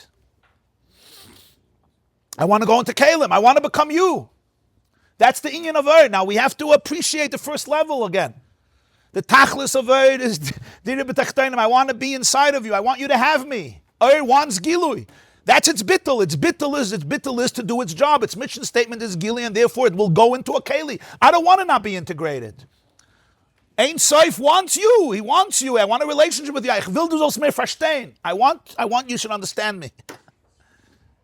One of the deepest connections with people is when you can understand another person. When you don't just tell them, I don't understand a word you're saying, but you know what? I'm surrendering. That's important. But there's a very deep relationship when you feel seen, when you feel that somebody, and this happens when God feels seen, so to speak. Hashem wants to be seen. That's the first thing. So he needs Kalim. I want Kalim. That's you. We have kalim, we have brains, we have psyches. I don't live outside of kalim. That's the first bchina. The second bchina is, can you have a relationship with me, not just on your terms? That's chachma. That produces the oir. That's l'mayla mislapshus b'kalim, but it's still in the gedit of kalim, because its inyan is gilui, and gilui is defined by keli, and yet it knows that there's no way keli can have this. So what does it do? It breaks the keli. That's what chachma does. Chachma breaks your keli. It opens you up to the infinite. But chachma is consciousness, so it's in the orbit of kalim. Kalim is consciousness. Kalim is experience that I can. Consciousness is my definition of reality. You know, we talk about consciousness, in Eastern disciplines and this. Remember, consciousness in Chassidus is a big tzimtzum. We love consciousness because what do I have without consciousness, right? Everything is consciousness, but everything is not consciousness. Consciousness is the way, Ein Sof. Does any of this make sense? Yeah. Real consciousness is not consciousness. Now, it's almost like funny what I'm saying, because without consciousness, what do I, like imagine I don't have consciousness, you don't have consciousness, like let's just stop the conversation. But you know what? That's where reality starts. And the Chachma is aware of that. Chachma is the bridge between consciousness and unconsciousness. So of course it breaks. But its inyan is gilui. It lives in a world that relates to consciousness, and therefore it has to defy consciousness. You defy consciousness because you live in that world. Again, you don't have to resist something if it doesn't exist in your frequency. Again, the 2-year-old doesn't tell you, I'm not lying. The adult who knows what lying is says, I'm a truthful person. You understand? He's in a relationship with a world of deceptions. He says, I'm truthful. Huh? Memina tainei. Moide b'miktzas. Huh? This is hula v'adahu ve'in zulase. Hula v'adahu ve'in zulase is that chachma is toifus that it doesn't exist. That's not keser. Chachma is toifus that it doesn't exist. Chachma quits. Chachma says, I got it. You know what I got? I got that I didn't get anything because I don't exist. That's chachma.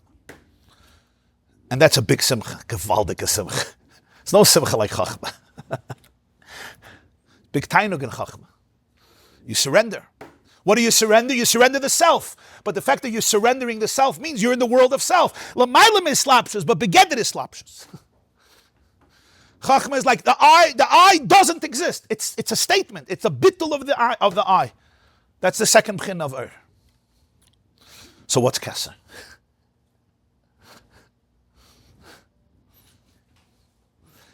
Keser is where Metzias and Bittul become one. Keser is the truth. Keser is not my consciousness of truth. Keser is truth. What's truth? Atzmos. Einoid Mulvada. I don't know of a definition for it. I'm saying Einoid Mulvada because Moshe Rabbeinu said it and he knew this stuff better than me. Huh? Keser is the emes. Now, what's the emes? The emes is the emes. The emes is Metzias, the emes is Bittul. The emes is the emes. It's truth. It's Ein Sof itself. It's not ayin, it's efes. Ayin is a Metzias that you're mavatal. Ayin is no thing. Or like we say in Yiddish, bist garnished. The Rebbe once said a word in a sicha, it's in the Chelik of Beis Behar, Bechokoisa. He said these words, like almost you look at it, it's like, he said like this, whenever you use the word bittul, it's not bittul. Because if you have to be mavatal, the Metzias, it means it's not real bittul. That's Keser. Ayin struggles with Metzias. Ayin says, you're nothing. You're no thing. You're not something. You're not something. You hear me? You're not something. Now that's very important in our world. It's very, very important. It defies Kalim. It's like, no. Don't go into a Kalim. Don't turn me into ego. Do not make life about ego. No, defy it. But Keser is the unconscious. Keser is the Chelek Elokah. Keser is Ein Sof. That's why it's unconscious. That's what Chachma is feeling. Chachma is feeling it, and Chachma is trying to translate it into its identity. And that's why it's going crazy, and that's why it's bittul. That's the beauty of Chachma. That's why in Chachma you will learn new things. B'steifus, Chachma is Unconsciousness hitting against consciousness. That's what it is. Koil doidi doifek pischili. Koil doidi doifek pischili. Crack open, crack open. Don't just take me into Kalim. This is where the Kali, the Ur surrenders, and it doesn't go into Kali. What does it mean it doesn't go into Kali? It's misbattle from the Gilui. It like surrenders its Gilui. My whole Gilui is not telling the story. It's Lachoshech. But it's begeder islapshus.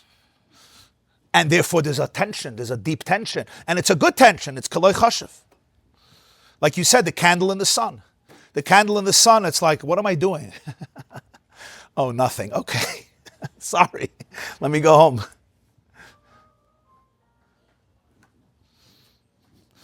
Keser is not ayin, it's ephes. Ayin is no thing. That's not bittul. I mean, it's bittul, but it's not the bittul of ephes. The bittul of ephes is zero. I don't know how you say that. Null. It's ayin is no thing. You're mevatel the thing, which is big. Let's not. Ephes is not mevatel. You're not mevatel the thing. Huh? It's not a thing to be mevatel. Zero is a good one. Because you can say there is no number, that's not zero. Yeah. Zero is still a number, Yeah. but it's not a number. Yeah. Zero, yeah. Zero divided by zero is Yeah. What is that? And therefore it's everything. It's not no thing, it's everything. So what is that here in Avodah? He says that's the Ur that's not even Beslapshus B'Kelim. What's it mean it's not Beslapshus B'Kelim? It's not even it's not struggling. It's where Metzias and Bittul become one. What does the Ur look like when it's inside the Moyer? It's inside the Moyer. Inside. It's not like the Hashem is like, oh my God, who is this guy? It's one. It's completely one. Like the ray of the sun inside of the sun. When the flame, now here's the vert. We're not talking about Hashem, we're talking about Ur. When the flame comes down into a candle, but it's still yearning to go up, it's dancing upward, like it says in Tanya, it's searching to go back to its source. Says the Baal Shem Tov, b'makom she'ritzono shel adam shamu nimtza. So where are you? You're in your source. In the source, it's Ephes. Very nice. Neir Hashem nishmas adam. Every neshama is yearning to go home. And when it's yearning to go home, it's home. Even when it's not home, it's home. Because where your ratzon is, that's where you are, says the Baal Shem. Meaning in simple words, when you're pained about not being somewhere, that means you're there.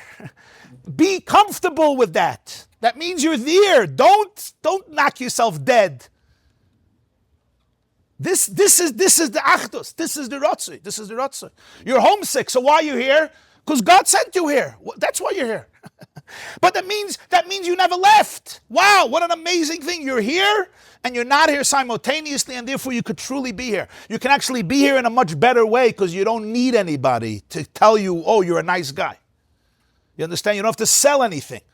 When I'm here because I need you to tell me that you like me because I really think this is the place and I need you to validate me, I can't even give you what I'm supposed to give you because I'm just a parasite.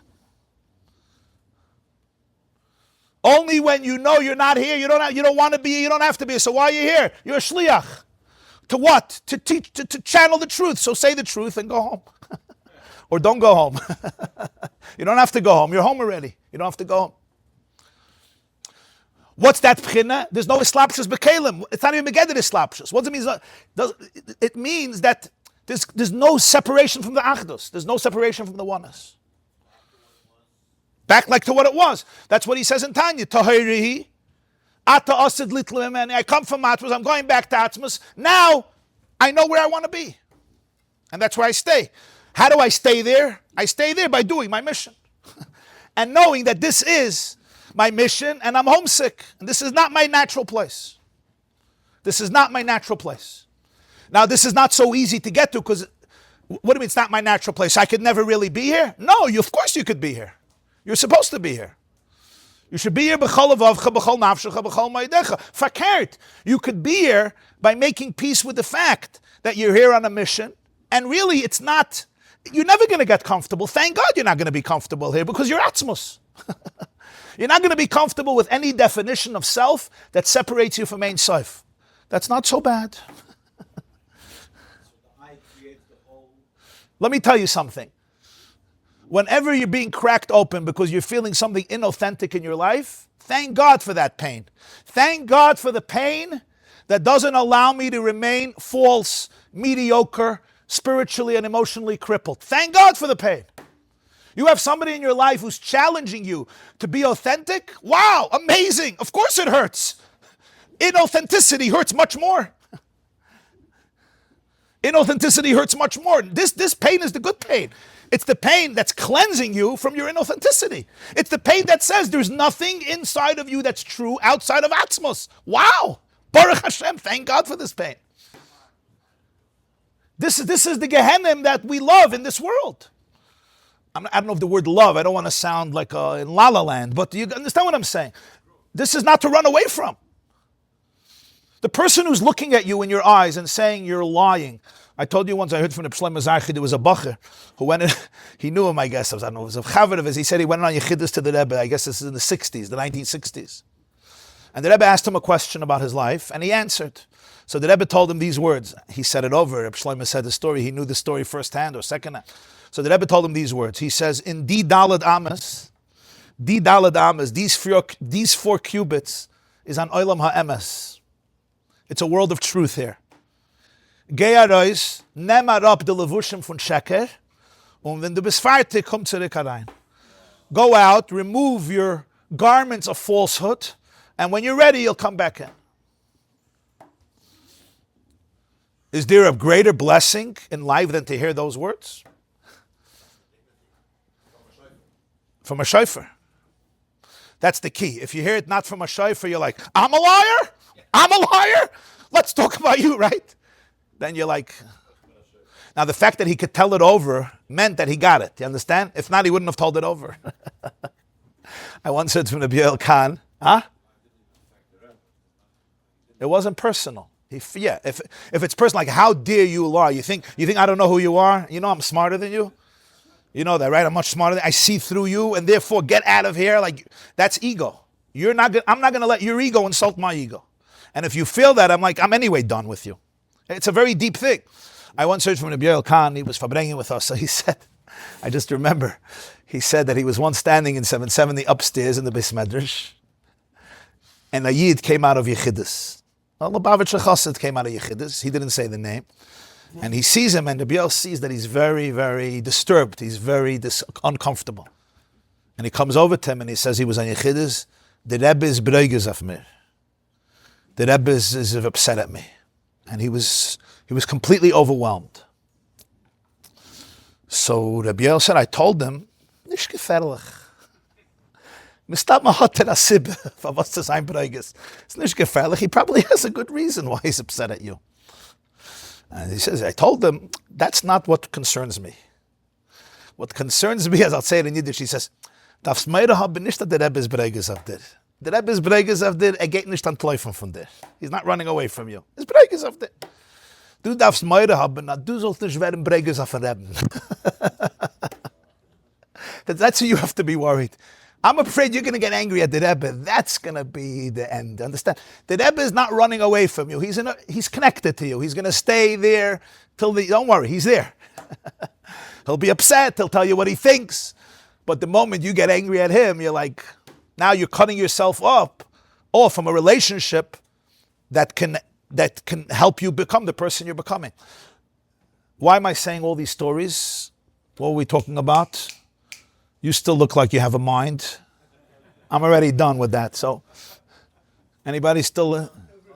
But what do we want to bring out here? Don't run away, right? When somebody is holding a mirror to your inauthenticity, I know it's painful because I'm inauthentic. But that's the Gehenna that cleans up. That's the fire that cashes you. It takes out the fakeness. Those are the good things. In the ultimate sense, what is that? What is that? I'm homesick. Any definition of self that's not Ein Sof is sickening. You're feeling pain because you're sick? Thank God. It's much worse if you're sick and you don't feel pain. Anybody knows that? Chas v'sholem for people who have diseases and they don't feel the pain. We all know the results. They come and it's too late. It's not right. You're feeling the pain. Good. Your body is telling you you're sick. People are feeling pain today. Thank God your body is telling you that you're emotionally sick. Baruch Hashem, now let's heal. Now go home. I'm not making light of pain, not at all. Trust me, I'm not making light of pain. But I am telling us that we all need to understand this Nakuda. This is the Ratzoi. And in this process, liberation happens. Because any sense of separation is painful. And there is separation because Hashem sent the Oid away. He sent the Oid away. And in this Oid, you never go into Keli. It's fascinating. You don't even become Islap. What does it mean? What does it mean? You're home. You're actually home. You're not negotiating with ego. You're not even, there's no friction of ego. That's Kesser. That's the B'chin of Kesser. Kesser is Ein Sof Ba'atzmai. Kesser is Ein Sof Ba'atzmai. Now you want to know what you're going home with? Did I answer that? I don't even know if I answered it. You're home already. Huh? Blowing your own horn. Very good.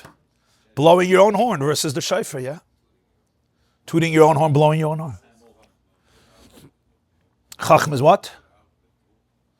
No. Chachma is bittul. That's what he says, the second level of Ur. Ur cracks. It's like, oh my God, everything I taught you, you see how it's all, you understand the synchronization of everything now? Your typhus. What Chachma says is, everything I taught you was false. And that's what Chachma is. And that's why it's like, oh, what? Everything I taught, I surrender. And that's why it's a keli for transcendence. Because it does that. That's how Ur channels Atzmos in Ur. Because of its frustration, because it surrenders the very inyan of Ur. And that gufa is in Ur. It's very, the subtleties here are very, very important, and they're all in Avodah, right? The Chiddush of Chachma is, in the second level, that Ur is channeling that which is not Ur. It's channeling Atzmos. How? Through the bittul of Kaloi Choshev. Through that bittul. That is the gift of Chachma. Chachma is opening us up to that world where any mitzias of Bina, you let go the mitzias of Ur, which is what Bina is, the way Ur is nitfas. Ur is gilui. Bina is real Ur. That's why it's Havaya b'nikud Elikim. Now it comes together. Elikim is tzimtzum. Elikim is contained. Havaya is the flow, the Ur. The way the Ur fuses with Elikim, Havaya and Elikim, that's Bina. So the Nakuda of Chachma is, the Nakuda of Bina is the way Ur comes into Metzias, Ur HaMelubish B'Kelim. The union of Chachma is, the Ur struggles against Metzias. Let's define it. Bina, the Ur fuses with Metzias. Chachma, the Ur struggles with Metzias, with its Metzias. In Bina, the Ur's Metzias is Gilui and therefore comes into Kalim. In Chachma, that Metzias of Gilui is Nisbatal. That's what we're explaining in the second level. And that's the friction of Chachma. So it channels that which is new, and it remains always above Kalim. It's never fully integrated. And that's the second level. There's always a Ein Aroich. There's always something that's challenging the Ur itself. And then in Keser, it's the Ratzoi, it's Daliyah, where there's no separation.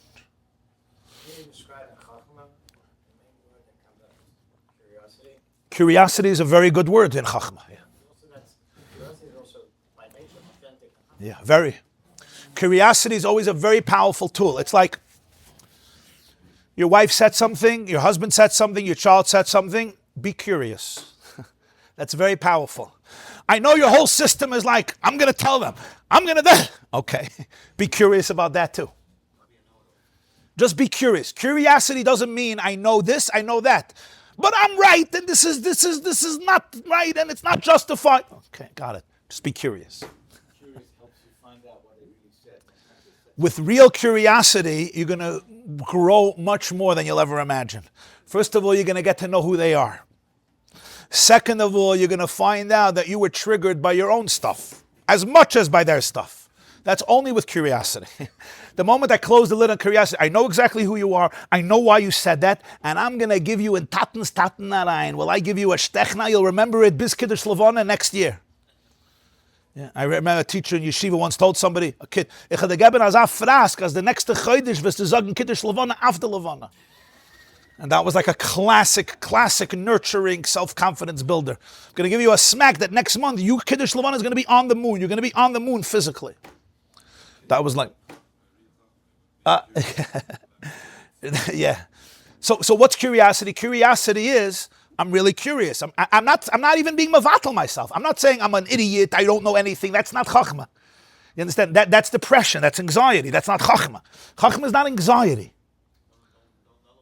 Don't nullify yourself and say I'm an idiot and I don't understand it. It's just curious. Curious even about the fact that I have to call myself an idiot 5 times a day. Or I should say 150 times a day. Why do you have to call yourself a fool so many times a day? What is it? Right? All this creates growth. What type of growth? Growth to things inside of us that are unknown. I'm using this psychological template as a muscle for getting in touch with our own ayin. Ayin is the friction of something against nothing. So now we have a new definition of ayin. We always thought ayin is pure bittul. He says no. Ayin is where bittul meets yeshus and defeats it. That's ayin. Huh? The system for a purpose. Yeah. Ayin is the system where bittul meets yeshus and defeats it. In other words, it defies the yeshus. And that's the yin of chachma. It's the bittul. And that's why there's no keli over there. There's no keli. In chachma, it's a different type. There's no real vessel in chachma. You know why? Because the keli can't be there. The defies the keli. Because the keli wants to limit it. And says no. There's something higher that can't be limited. In Bina, though, the is also but the makes peace. The is integrated. That's its purpose, yeah? I'm bringing it down. That's my thing. I'm nobody. The friction itself means that you're not liberated from it. You're in that realm. Again, it's all one. Every line in the Mammar here is flowing out of everything. Everything here is it's every word here is b'diuk. There's not an extra word in this Mammar. I'm just telling you. There's not an extra word in this Mammar. If you think there's an extra word, you didn't understand it. Every word here is b'diuk. Every nekuda, level 1, level 2, level 3 is expressed in every definition here that he's saying.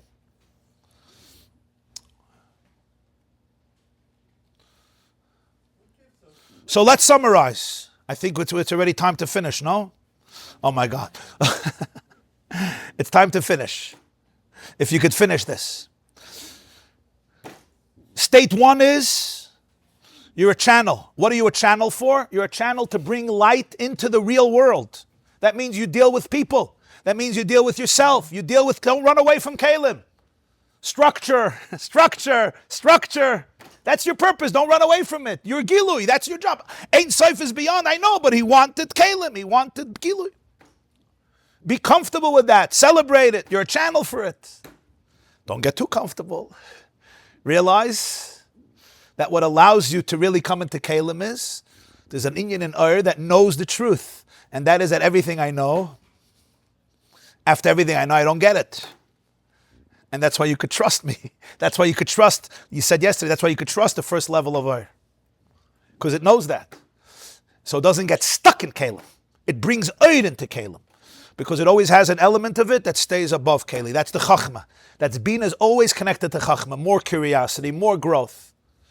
Right? Tell me what more I don't. Don't tell me what I know. Tell me what I don't know. Tell me what I don't know. Right? That's the second Bchina. And this is already a bittul of the Metzias of Ur. Still, the Rebbe says, in its own little orbit, it is still its Gilui. You know, Chachma is still holding on to the need for consciousness. That's what it really is still. And then there's the bittul of Keser, that's the Ephes. And that's acknowledging the truth that you're just homesick. You're homesick for all the pain. You're homesick for Atzmos, and therefore you're in Atzmos. So wherever you are, you're Atzmos. Shluchai shaladam kemoisei mamish. So it's like the Eid is inside the Meyer. It's not bittul, it's not Metzias. Its whole Metzias is oneness. That is its Metzias also.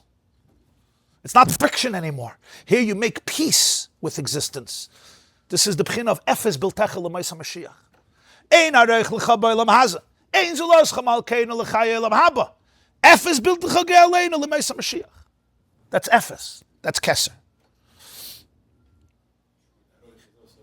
Ah?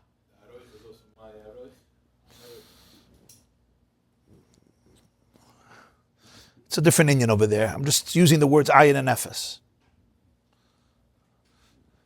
Tomorrow's shir, tomorrow morning, Friday morning, he goes in, the Maimon now shifts frequencies, and he goes into a whole new Indian. What's the relationship of intellectualism, faith, and Mesiras Nefesh?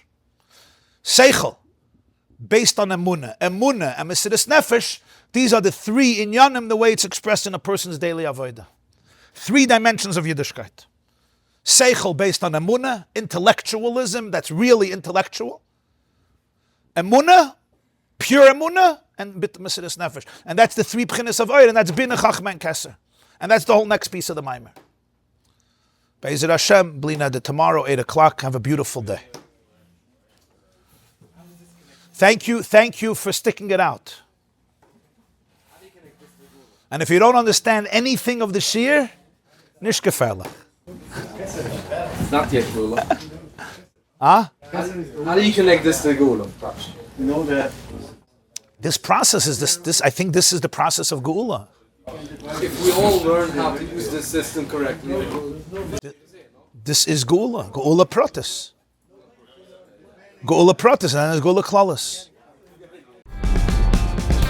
This class is brought to you by theyeshiva.net. Please help us continue the classes.